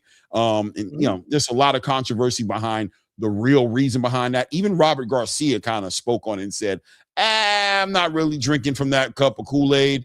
I don't believe it. I think that boy was scared of my boy, man. And he ducked up out to fight with me, man. And he got to fight my next guy. And he better Lindolfo Delgado. From Lindolfo Delgado. Yeah. And now he does this. How do you think that translates? Look, guys, please check out Read the Ring episode 11. For all of you guys who have already checked it out, liked it, made comments on it, when Claymore asked me the same exact question, I answered it the same exact way, so I won't get too long-winded. I think it's important for everyone to understand that in 2026, there are now so many options for free agent boxers to go make their money. And because in this industry is such a dangerous sport, and it's a very short-lived sport, right? You have your moments. You have to capitalize on what's going to be best for your career. For everybody who keeps trying to act or say that Zuffa is somehow the B league or it doesn't have competition, I just mentioned in the top of the hour, man, that Otto Wallen just signed with Zuffa, and they're still creating their heavyweight division because there will be a Andy Ruiz announcement at some point, right? Jarrell Miller decided not to do the Zuffa contract because he'd rather go with Matchroom. Hopefully he wins against Pero. So for Hitchins to do this is what's good for Hitchins' business. Now, if we're going to continue to support boxing and support the sport to see how talented these fighters are, bro, Hitchins isn't like 42 or 38. He's still young. So we know the talent. We know that he was on the trajectory of being a part of the Olympic team around that Devin Haney times and whatnot. So we know how good he is. What we've been asking for is for him to prove to us how good he is, right? So in Zuffa, you get to show people how good you are because you don't get matched up A side, B side, right? We just watched it with our own eyes. Alexis De La Cerda gets called 2 weeks prior, fights Irvin Fuller, who's 12-0. Irvin Fuller got knocked out, right? We just watched a very close, entertaining fight with the multinational champion, Robert Merriweather, 12-0 at the time, fighting a 6-0, 7-0 Tony Hirsch, who's the son of his dad, who's also a boxer coming out of the Bay. And what did Tony Hirsch do? Upset victory in a majority decision. Close fight of the night. Both fighters got 50 grand. For all I know, brother, Hitchins could be fighting his next Zuffa fight, and there'll be a fight of the night, and he'll lose. I don't know. What I do know is this. The problem that Rohan Polanco is having right now that Hector Bermudez was telling you on the Boxing Voice, I think it's only fair that when you said to him, might be time to come to Zuffa, if it's so hard to match you up, man. But to be fair to Top Rank, they have kept them busy. I think that the difference with Rohan Polanco is that Rohan wants the highest level matches, and Top Rank is having a hard time giving him those highest level matches. So that's a fair statement, right? Top Rank has treated Rohan Polanco correctly. Richardson Hitchins, I think, felt he wasn't being treated correctly, so to say, right? Like maybe Eddie wasn't able to give him the big bag to fight the high level fights or whatever that may be. But I'm not about to use this to say, oh, Hitchins was ducking or no, I'm not going to say none of that because Hitchins, welcome to Zuffa, brother. Welcome to Zuffa. I think with 100%. And shout out to Akeem Blake in the chat who's speaking on activity in comparison to the business. And we talk about this, but you know, the business side, this traditional space, the difference between making a fight and taking a fight, right? Is that line in the sand, and that's been eliminated, right? As far as Hitchins having the onus on him and his team with Keith O'Connelly in making fights, making them pay, knowing how that space treats a fighter who gets a blemish on their record, who gets a loss, watching a Rohan Polanco go through what he's going through right now, just trying to make a fight just off the risk he brings to the table. That system isn't a system based off of next up is next up. Not necessarily. As we're watching Teofimo Lopez walk into another championship fight against Ryan Garcia potentially, right? Coming off of a loss. We watching William Zepeda go right back into a title fight for the same belt he got, coming off of a loss. We're watching Ryan Garcia become a champion, walking into a title shot against Mario Barrios off the back end of a loss. So we understand that the dynamics of that world isn't about accolades over everything. It's about commercial value and things of that nature. And shout out to Brad Goodman, who was very transparent in the conversation, speaking to the truth. He didn't even listen. He wasn't even trying to hide it, right? Listen, man, all fighters aren't created equal. Some of them are more commercially appealing than others. And the ones that are more commercially appealing don't have to fight the harder fights. They don't have to fight as much. They get treated with the white gloves a little bit more. They get moved a certain way. And the guys who don't have the commercial appeal, they do have to fight more. They do have to fight more difficult fights. They have to move in a different path. Well, in Zuffa, that's not the way it goes, right? In Zuffa, it's next up gets the opportunity. So in a league like Zuffa, a Richardson Hitchins doesn't have to play the game. He doesn't have to necessarily, he can do his thing. He can be on the microphone. He can sell himself. He can be charismatic. He can sell to the fan base, but he doesn't have to do it off the strength of making a fight. He's doing it more as far as growing his brand, but he doesn't have that pressure of having to call somebody out 100 different times, maybe meet them somewhere and make a big scene, or maybe get cringe and say weird things and troll him in certain ways to try to piss him off enough to where he can order his people, you know what I'm saying, to get on the phone with your people to make a fight happen. And nowadays, we're seeing fighters go the complete opposite direction, right? Let's be honest. We're watching fighters literally use their leverage to say, because you talk to me that way, I'm not fighting you. Because you called me out, I'm punishing you. You don't want to say a name, Clay? You don't want to say a name? I see what you're doing. I'm not going to say no names, but I'm just being honest to say that this game can be diabolical on multiple levels, on multiple different levels, right? It's not even back in the day where it's like, if like Mike Tyson said, if you called me out, or like Zab Judah says, all call outs are mandatory, right? Like if you call me out and you're saying that you could beat me, it's a mandatory I fight you, and not fight you eventually, fight your ass next. You know what I'm saying? Because who you talking to? The fact that you even think that you should be in the ring with me, I'm going to show and prove that you ain't like that. That's not the space that we're in right now, right? So Zuffa Boxing checks another box for fighters who are having a hard time making those fights. You know, Edgar Berlanga had to really become very animated to get that fight with Canelo Alvarez. He had to really tell that man the SMD. You know what I'm saying? He had to say crazy things. David Benavidez did not get an opportunity to fight Canelo Alvarez because he was asking for the fight. You know what I'm saying? Off the strength of that, right? So this divide in the sand for Rohan Polanco, at some point or another, the rubber meets the road. He hits the crossroads, and it's a choice. We're going to go up this road here, or we're going to go up this other road here that we haven't been on before, but we're hearing promising things are going on up here. But this one, we kind of know how that works, and we kind of know what the odds are that people are going to wait us out. They're going to call us for last-minute replacements. They're going to give us 4 to 5 weeks to prepare for fights. They're going to, that's the way their opportunities are probably going to come to them. Right, Angelo? Hey, man, we had a cancellation. I know it's 3 weeks notice, but hey, man, it's a chance at Devin Haney. That's his best opportunity at getting a big fight. He ain't going to get the full camp, the full presser, the full idea. He's going to get that kind of treatment. Right, Angelo? Yeah. Instead of like what Tony Hirsch told you when you interviewed him 2 days ago, where he said, yeah, no, they were great. And I've said this too, that the difference is when you are in the Zuffa League and you have a chance to be drafted by the Zuffa League. If Zuffa people are talking with you, the one thing that's fair is no one's getting one leg up on another person. Everybody's getting the same offers, same nutrition, same across the board. Now, let me put out I think that people aren't understanding this part, Clay. If somebody were to ask me, hey, Clay, are there people, or hey, Angelo, are there people that say no to fights at Zuffa? Absolutely. I hear about it all the time. Fighters call me and managers call me. Oh, yeah, that guy turned it down. The difference is Zuffa doesn't make it public. They don't like put it out because they're not trying to cut. They're not trying to cut down the fighters. They're like, you know, they go like this. If Clay is a Zuffa fighter, they call Clay and they go, ring, ring. Hey, Clay, we got an opportunity for you. You got plenty of time to train. It's going to be 3 months from now. Would you like to fight Jaleel Hackett? Then Claymore goes, hell no, I don't want to fight Jaleel Hackett.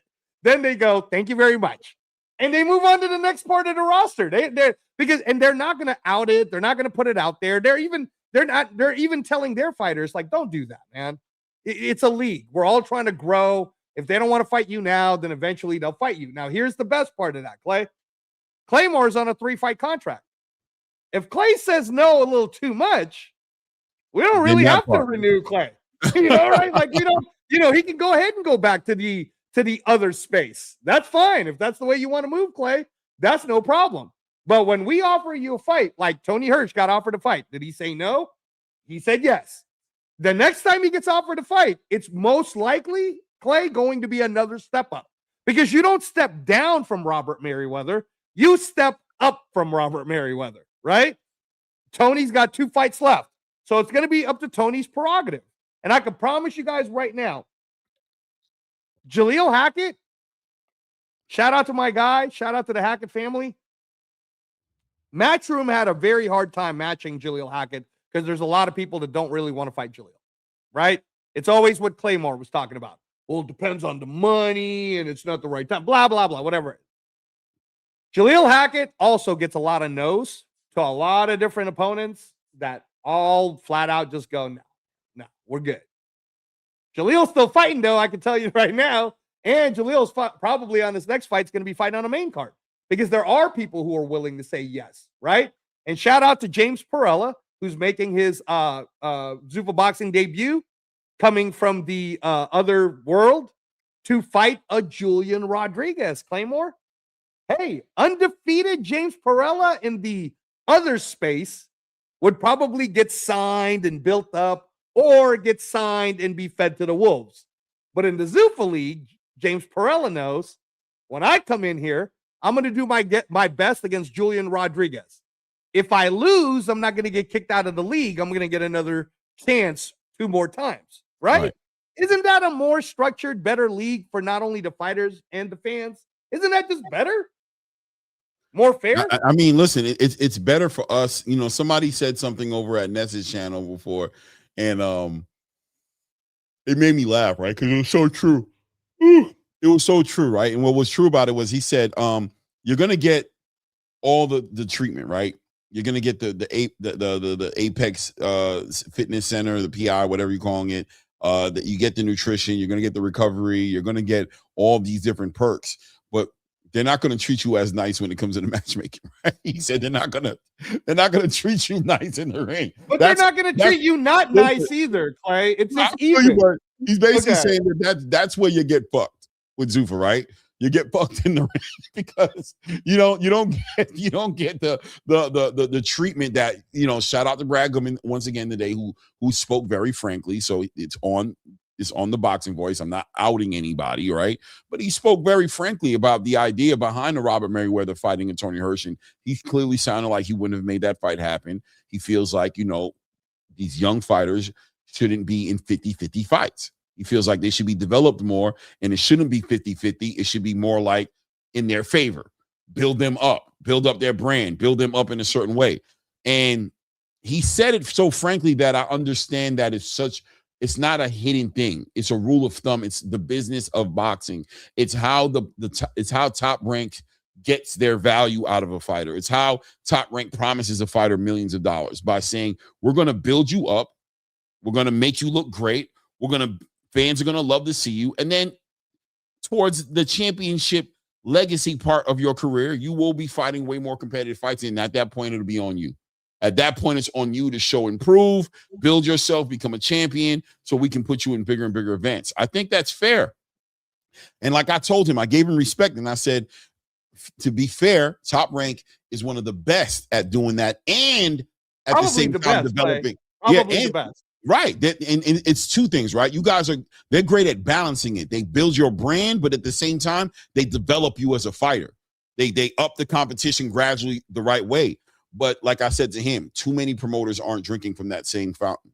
They're not moving that way. A lot of these fighters are artificially flavored undisputed champions, artificially flavored, like, you know what I'm saying? Not just properly moved, strategically moved, this fight, that fight, then this fight, not now for this fight, wait this fight, wait this guy out. When he gets older, better, more, closer to retirement, better, closer to being out the division. Let's wait for him to kind of be struggling with his weight. Let's keep an eye on him. When he gets weak, we put our fighter in there with him.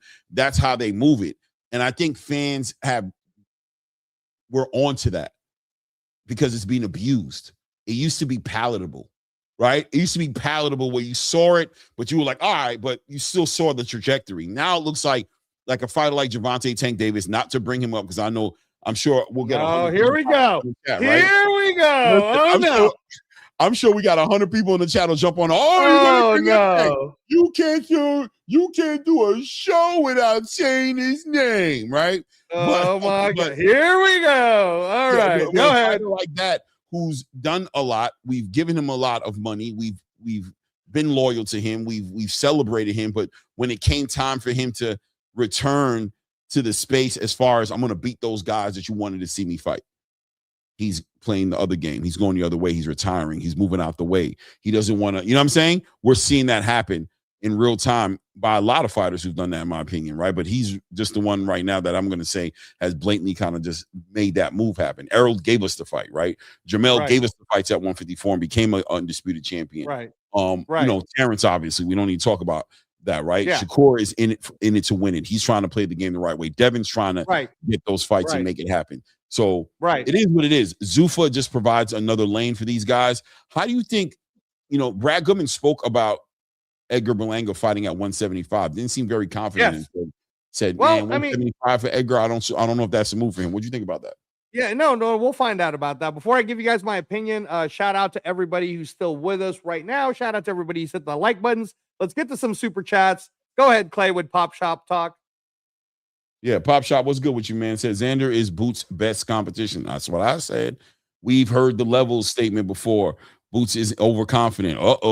Lima wasn't Xander. Hey. Ooh, hot take. Stock Chaser said, when will Zuffa cars start happening outside the Apex? So hold on. So shout out to my guy, Stock Chaser. We appreciate the super chat, Stock Chaser. Bro, thanks for gracing us with your time. I know you usually go to the hangout spot where you guys try to make fun of someone like me and call me Reyes White because I love the Zuffa format so much. Stock Chaser, you probably didn't get to the part where I was breaking news. So Stock Chaser, to answer your super chat question, can you put that up, Clay? Because you got Pop Shop's super chat up. Can you put up Stock Chaser to answer your super chat question, sir? In June, there will be 2 shows happening, promoting by Zuffa with all the Zuffa fighters, and they will not be at the Apex. And dare I say this too, brother, depending on certain yeses that might happen in terms of matchups, July 12th, that July 11th, July 12th, July 10th, July 9th is International Fight Week, is what we call it here in Las Vegas, because it's the UFC's big rollout and there's a whole bunch of stuff that TKO is doing. So July 11th is the UFC. And by the way, Stock Chaser, just so that you know, it's a big enough event that the big rumor Claymore, because Claymore's a UFC guy, UFC July 11th is Conor McGregor versus Max Holloway.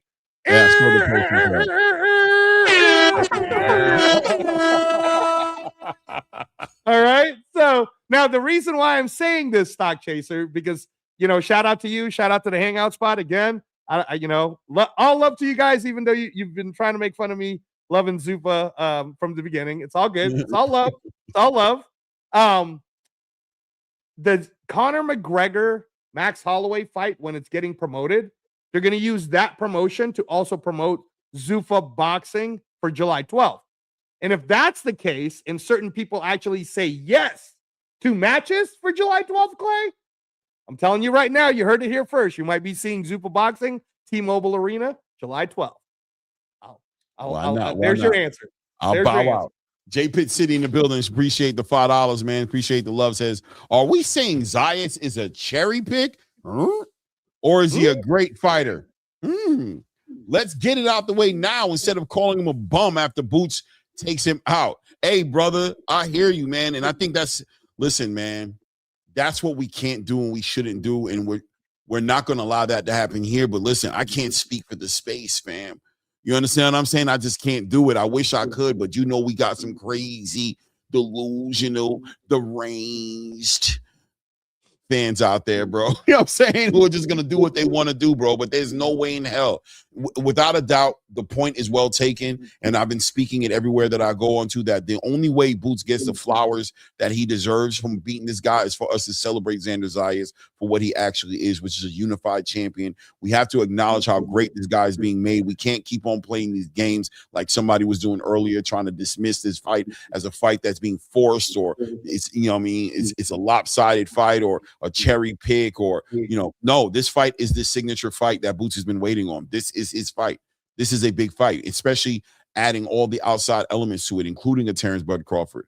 So no, bro, we're not doing that. We're not getting that out the way. We're not calling him a bum afterwards, and we're definitely not calling him a bum right now. We're saying that this is a fight of the year candidate, and we're saying on the back end of this fight, the winner should end up on the pound for pound list if they don't make it on there naturally. Right. And Stock Chaser, bro, follow me on Instagram. I'll message with you.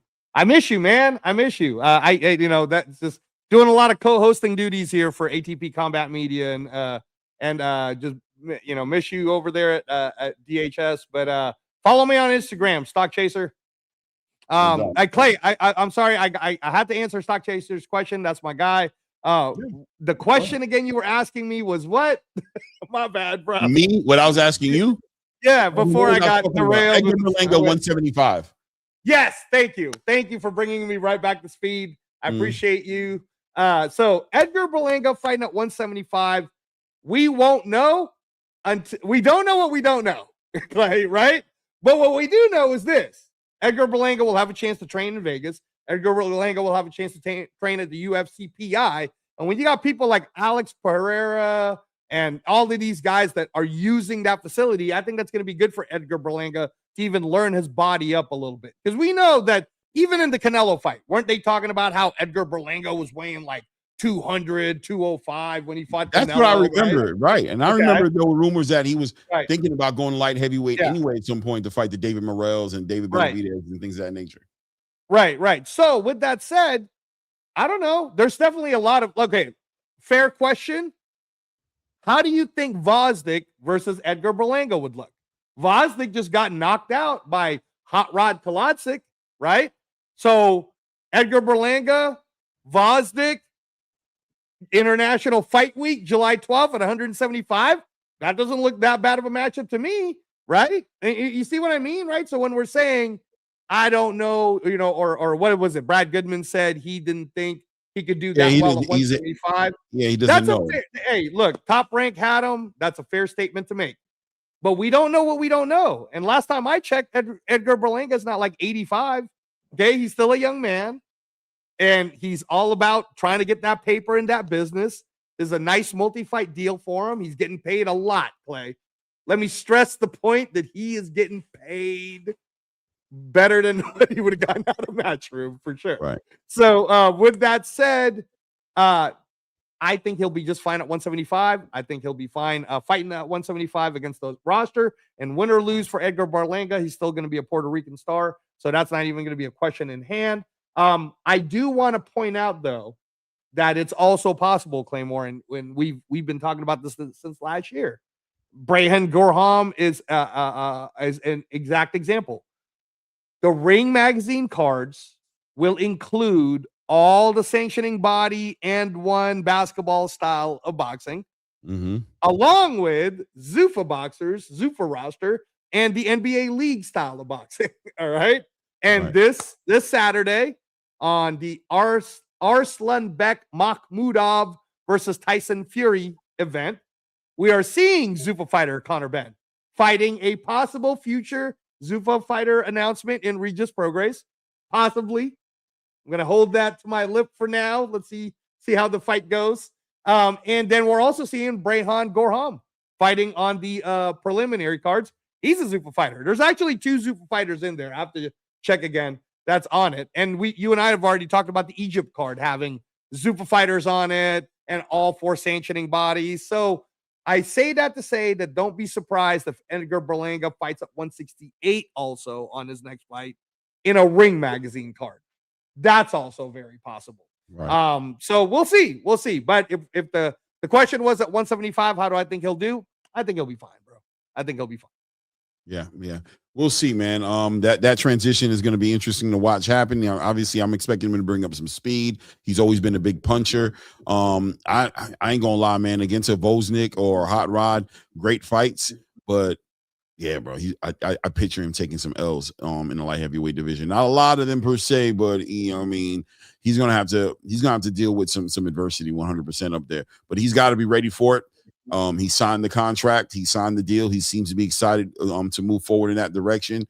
I'm excited to see him move in that direction, right? Zuffa's making powerful moves, bro. DAZN is making powerful moves. The whole boxing space is competing at a high level. Shout out to DAZN for their new partnership deal with TNT, man. I think that puts a whole different accent on their name, man. It just makes them compete at a high level, man. Dana, man, listen, man, you focus on Eddie Hearn. It ain't about Eddie, man. It's about DAZN. I don't know who owns DAZN, but whatever that guy's name is, that's who your op is, bro. The Russian dude, bro. The Russian dude, yeah. That's the guy who's making the moves right now that you need to be paying attention to, man. Let me see it. Tommy, for what is Jersey that? From Jersey? I think it's from Jersey. From right? For RM from Jersey. From Jersey. Got you. Random question. Any word on Keon Davis, Keyshawn little brother? No, man. I just know that I know that that Keyshawn is doing an event in that he did Virginia. In Virginia. But he did one with Kelvin though. He did one without him on it. This other one in Virginia coming up is going to be the Top Rank event. So I don't know if we're going to expect to see the Davis brothers on that card. But they did their own card where I think the Davises have opened up a promotional company, DB43, whatever, DB3 promotional company, and they have Kelvin and Keon fighting on those cards. So, but Tommy, we'll make some calls. I'll find out for you. Yeah, Keon is a real talented fighter, physically gifted, big 147 pounder. You got to imagine him being at 154, doing some things up there as well. I don't know what happened exactly with that whole entire separation. Was he a part of the melee, bro? Is he one of the people that jumped? That's what they try to say, but from what I understand, he wasn't, right. Like I heard he was there, but I heard that whole entire Keyshawn Davis and here Albright altercation was blown completely out of proportion. I heard it just wasn't that bad. I'm telling you, people are telling me it just wasn't that bad and that it was just blown out of proportion. But I don't know how Top Rank took it. Did Top Rank take it as something or another, and did that have anything to do with the separation with the Davis brothers and even Keyshawn saying that he was going to retire, right? Like, did he feel like it was coming? Just seeing how they did Kelvin and Keon, was he like, oh, bro, they're probably going to walk away from me because, you know what I mean? I don't know. I see. Well, I don't know if Top Rank wants to do that because Kelvin and Keon, if they walk away from them, they go into Zuffa, bro, and we're gonna see DB too. No, they're already gone. They're already separated from Top Rank. They're gone. Kelvin and Keon are not part of Top Rank anymore. You know what I'm saying? So that's what's interesting about it, man. Oh, they probably get a Zuffa call. Boom. They canceled that card. So they're in the air right now. They can end up over Zuffa, just like Angelo was saying.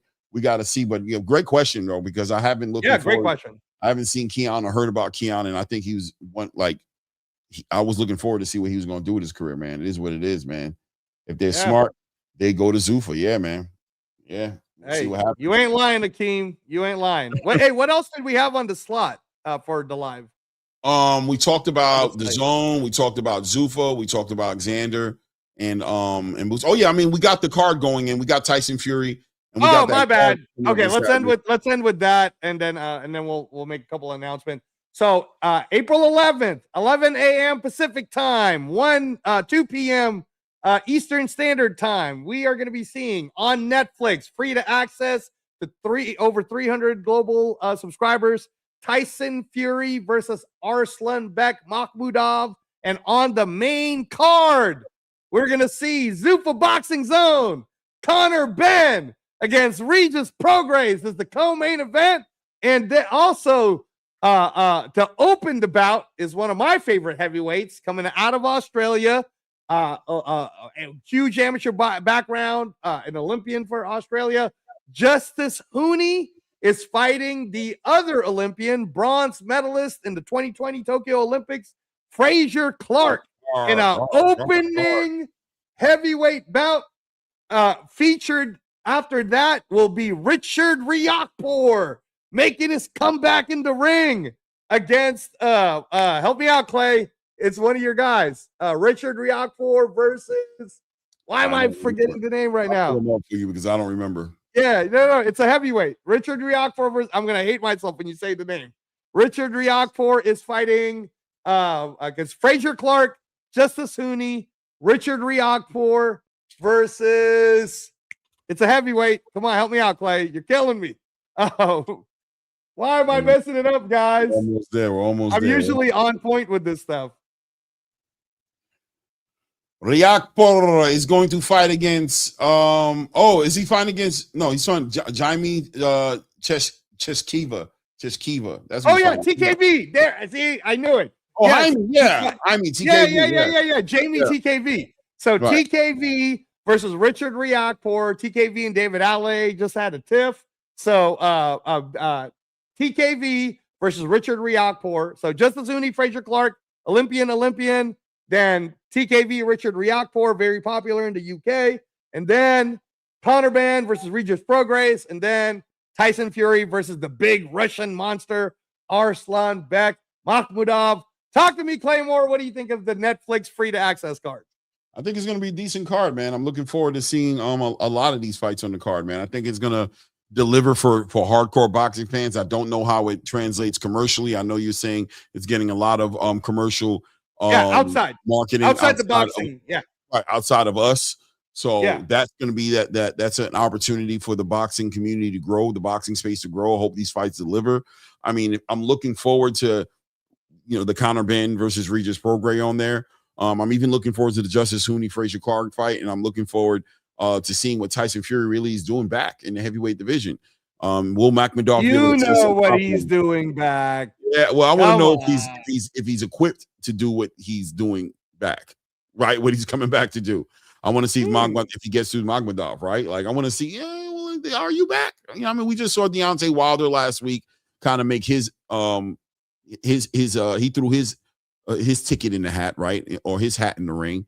He's trying to make some things happen. I'm not so convinced at what I saw in the performance that guy I saw that night is going to do that.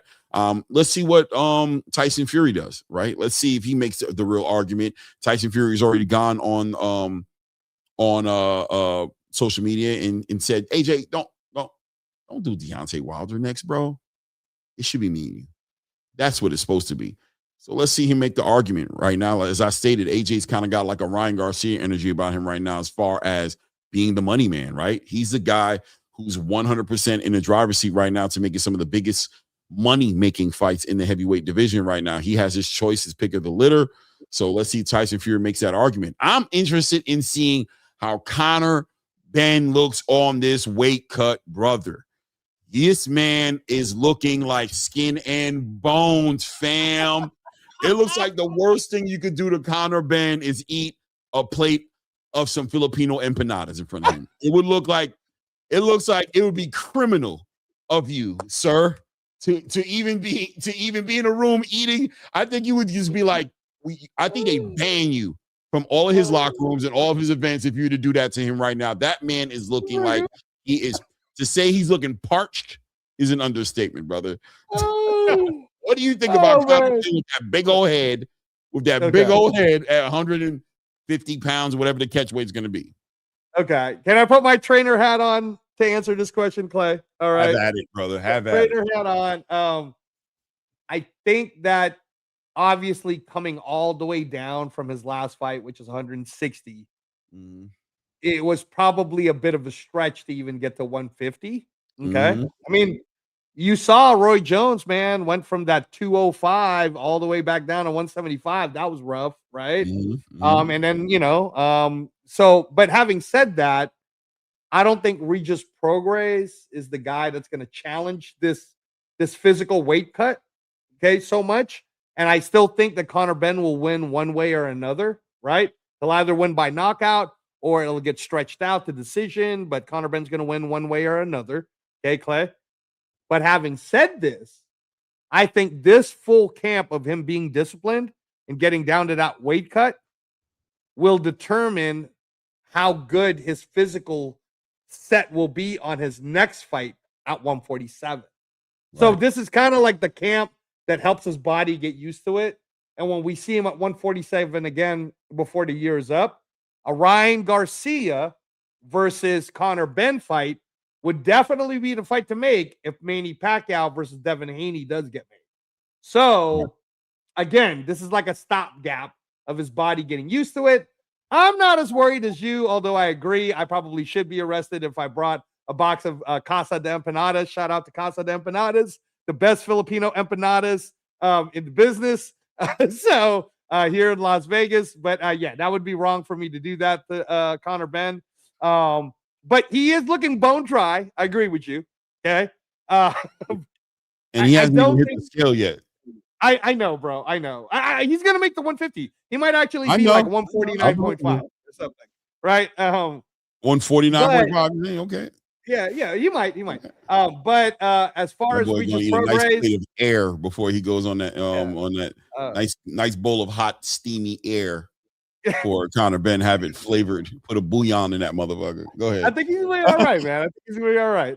But to answer our colleague Ray Davis's hey, Regis Prograis for the upset. Let me tell you something right now, Ray Davis. The only thing Regis Prograis is going to be upset about is the fact that he didn't sign the Zuffa contract before the fight happened. All right, so stop it. Listen, it. Regis, I'm gonna tell you, I'm gonna be honest with you, bro. Regis looks comfortable. Conor looks, you know what I mean?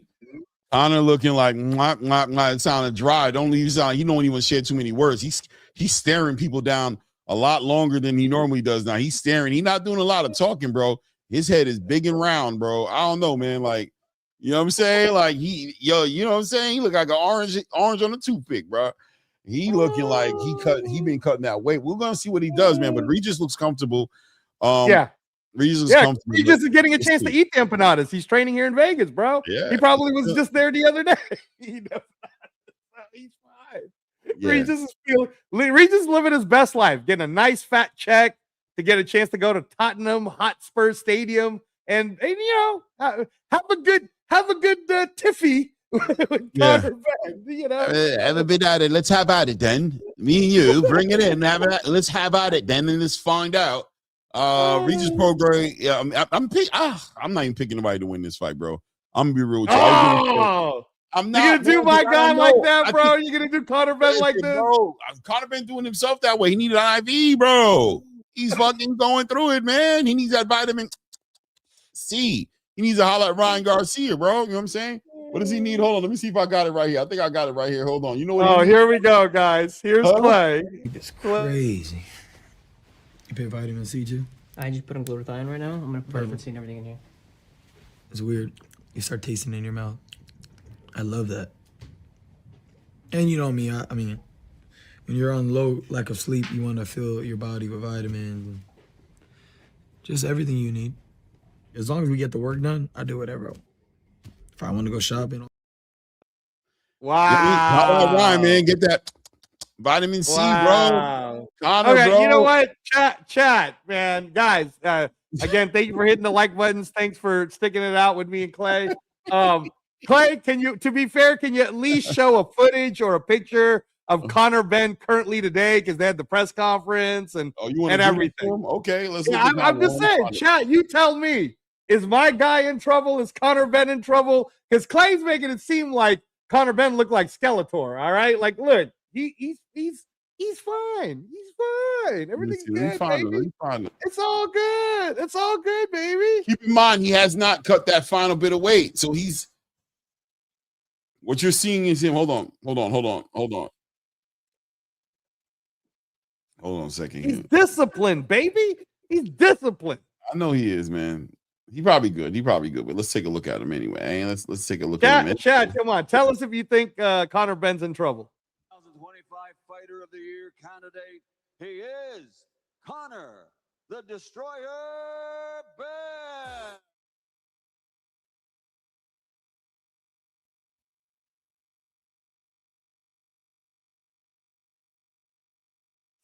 looks all right, baby. Look at that face, bro. Yeah, he's dancing kind of slow. Oh, yeah. Thank you. Humble Conor Ben, bro. Hunger makes you humble. Mr. Josh Denzel. Yeah, brother. Guys, listen, put on the chat if you think Conor Ben is too drained, guys. So let me shout know. out. He said, "Damn, he needs a Nutriment and a bagel, bro. He look nasty, boy." Shout out to Conor Ben, bro. We gonna see. You know what I'm saying? Shout out to Manny TV. He said he can barely walk, bro. He said he looked worse than Eubank. Hey, bro. Hey, right now, I'm telling you, this is what Shakur was talking about, right?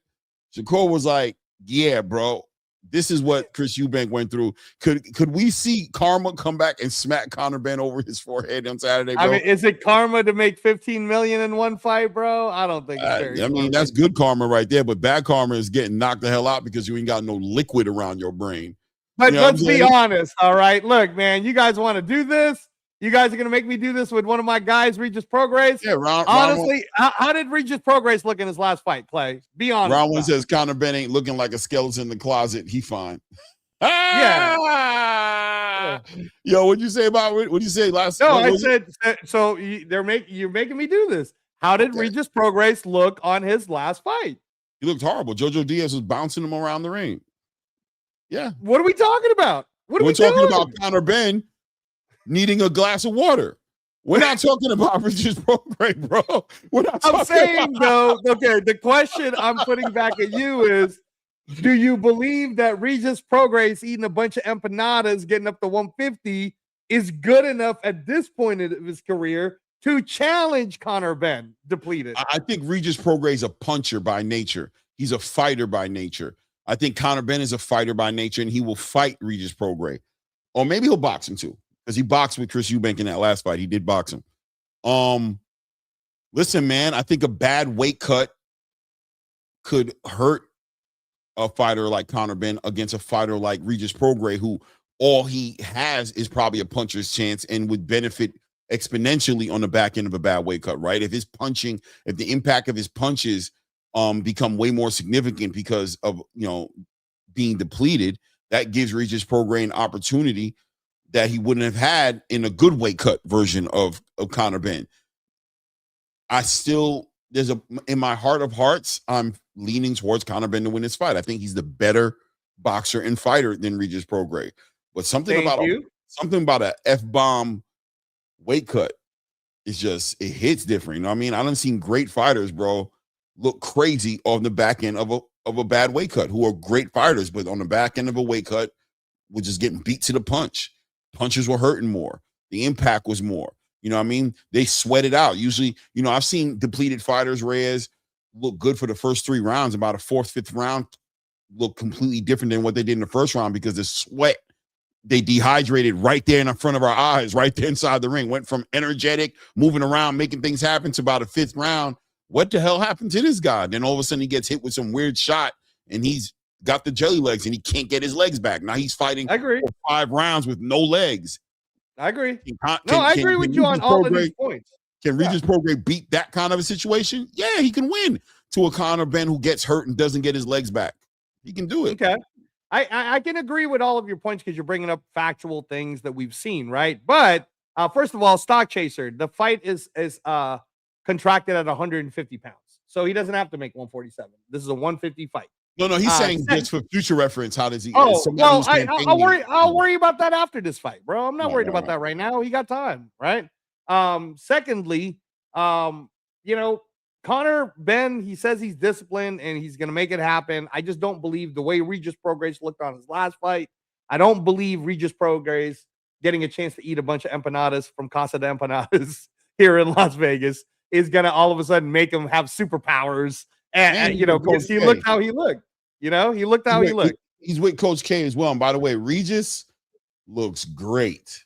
I know he does. You would look great too, bro, if you got a chance to eat all them chocolate chip cookies that you like so goddamn much. What's Regis drinking over there? Where's Conor's drink? Where's Conor's drink, bro? Because Regis is enjoying a very refreshing beverage. Where's Conor's beverage, bro? Look at my guy. My guy like, Look at him. He's probably drinking some Celsius, bro. He probably Hey yo, my guy Regis is looking refreshed. My guy looks refreshed on here, bro. Hold on, man. Regis is to the left of the announcer, guys. If you're wondering where Regis is. Yo, Regis is sitting there right chilling there. like, yo, look at Regis, bro. Huh? What? They talking to me?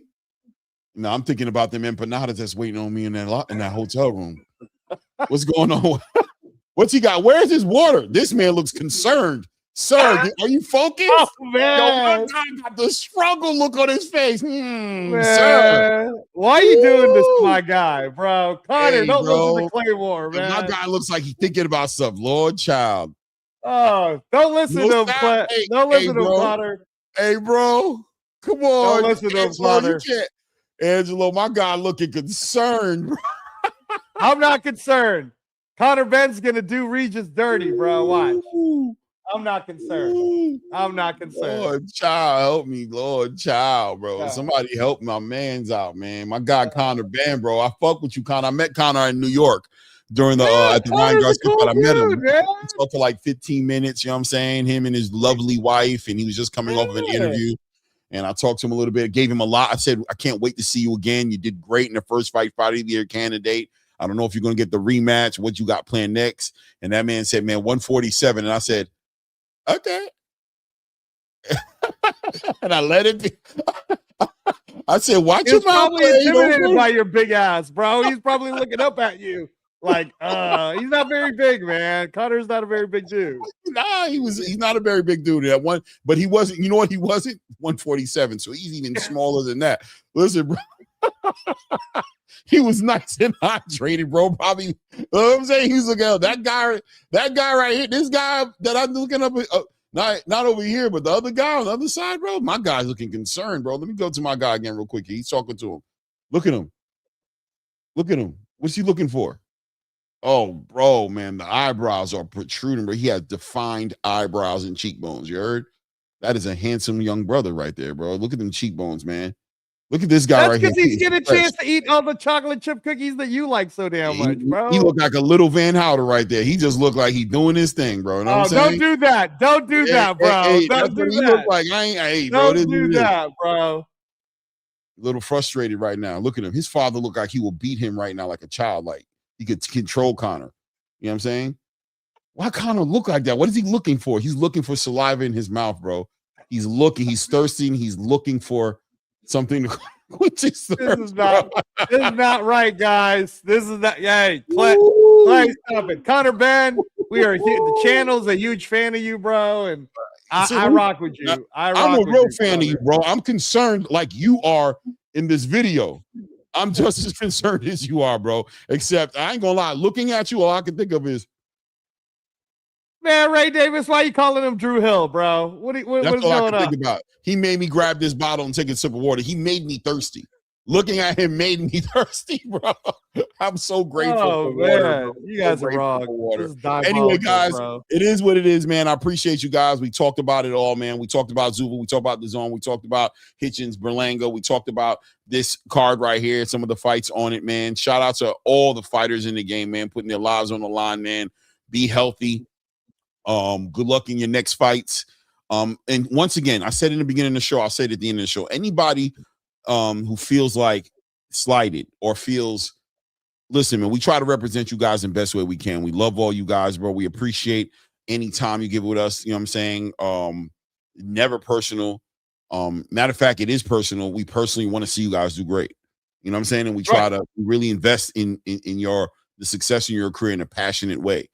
Unfortunately, at times, you know, when things don't go your way, we still have a responsibility to report, speak on it, and we try our best to be as even, you know, on an even playing field as possible. But we're always ready for the next one. We're always going to support you. We're not fair weather fans. We're not here just for the good times. When it rains, it pours. I understand, bro. And when it's sunny, everybody loves them. But when it rains, you know, can you stand it? We can stand the rain. We're here with you guys, man, for the long run, man. Salute to you guys, man. We know what you do. We know the sacrifices you make, and we know the risks that you take, man. And we appreciate and salute you guys for doing that every time we see you guys in the ring, man. Absolutely. And before we go, guys, We appreciate everybody again hitting the like button. We appreciate everyone who subscribed. We appreciate you taking the time to join us on our final live show of this segment of ATP Combat Media. But there may be a watch party tonight. I have to find out from my colleague. I'm gonna go. I have to find out from my colleague, y'all, because tonight we are going to see the new IBF super middleweight champion, depending on who wins between the number 1 ranked Osleys Iglesias and the number 2 ranked Pavel Silyagin. That's right. I know how to say their names. So I bet you he's gonna be saying it like that later tonight. He's gonna be like, no, I'm an Osleys Iglesias guy. You told me. Me too. Yeah, all right. Yeah, no, I'm a big Osleys Iglesias guy. But Pavel can fight, bro. Pavel can fight. And don't try to say his last name. Just stick to the first name. I won't. He's Pavel. It's easy work for me. That's easy. Pavel. That's about 2 syllables. That's about good for me. So look out for that. Looks like Claymore is going to be ready to do it. It'll be back to your color commentary. Angelo Reyes, the coach, and Claymore Rain, the best in the business when it comes to calling fights. So you guys already know. Yeah. Hey, man, it's just the truth, bro. The numbers show it. So Thursday night watch party, DAZN. If you guys want to participate, what time is it? East Coast time for you, Clay? I don't know. I'm actually, as we're speaking, I'm actually looking to see exactly when. Okay, while you're doing that, let me tell you guys what you're in for tonight. You are also going to get a chance to see a NABF lightweight title on the co-main event between undefeated Luis Santana, 15-0, against 18-win, 1-loss Chan Thompson for the NABF lightweight championship. That's the co-main event. It's in Montreal, Canada. It starts at 7 p.m., so I got like an hour and a half. All right, so 7 p.m. Eastern time, 4 p.m. Pacific. Get ready for the watch party at a century. We're making it up. Yeah, we're making it up to you guys because we're not going to get a chance to do the Tyson Fury Netflix event. Sorry, y'all. But we will do one tonight. Also on the card, Clay, you're going to really enjoy it. 160 pounds. 13-1 Alexandre Gaumont against the Luke Loza, 16-4 from Croatia, I believe it is. And then there's a women's bout. And you know how ATP Combat Media is a big fan of women's boxing. We have Leila Boudouin, 13 wins, 2 losses against from Argentina, Victoria La Leona Bustos, 26 wins, 9 losses. That's going to be a fun little 10-rounder right there. And a bunch of other great undercards. I had Tiger management know how to do it. Maybe we'll see Ryan from the 6. He'll probably be watching. I would think he would definitely. Ryan from the 6 should pop up, man. Hey, Ryan from the 6, if you're listening, bro, pop up. So, but there you go. So look for that link. Fun show today, Clay. Good job interviewing Omari Jones, my karate black belt brother. And good job interviewing Brad Goodman. I'll try to get both of those guys on. Should be a lot easier now, too, since they know you're a friendly face. And as Brad Goodman said, you really know what you're talking about, Claymore. Yeah, he did. He complimented me. Yeah, of course he did, bro, because you were asking really compelling questions. You were willing to challenge him. I mean, I think we're a channel that, if we had Brad Goodman here, we would say, hey, so we've seen a few top-ranked guys go to Zuffa. Is that something that bothers you, Brad, or are you okay with it, right? And Brad will probably be, because Brad's straight up, he'll be like, I don't give a fuck. They need to go do what's good for them. He doesn't care that Andres Cortez left, bro. He doesn't, But I felt like when he was saying the Tito Mercado one, that might have been a little free agency talk, bro. Tito Mercado, man, Yeah, I wonder if Tito might end up over there at Top Rank or not, but he was very transparent about levels in his game and moving fighters in a certain way and protection and development and 50-50 fights, how they look at it. And he kind of gave us a little bit of an idea where Emiliano Vargas is right now, but he supposedly says his next fight is supposed to be a way more challenging fight. They're trying to match him up higher as far as competition is concerned. So I'm looking forward. I love Emiliano Vargas, man. I think he's I love it. Yeah, absolutely love it. Shout out to my friend Ken Hathaway, who's a part of USA Today. Sent me some footages of the interview that's going to be coming out here real soon. He was the video and photographer of David Benavidez's family training with the Vargas family together a couple of days ago. So that was very fun, Clay. Got to see how they're looking. David is looking happy. So he's probably going to beat the hell out of Zurdo Ramirez. I don't care what any of you are trying to tell me. Is he a happy little fat boy, though? Is he just a happy little fat boy? He's pretty happy with what he's doing. Thank you, Auntie. Thank you, Auntie. Is that what he's doing right now? I think people will be pleasantly surprised at how well. And until the next one, it's that boy Claymore. It's your boy Angelo. This is that ATP Combat Media. And at this point, we out.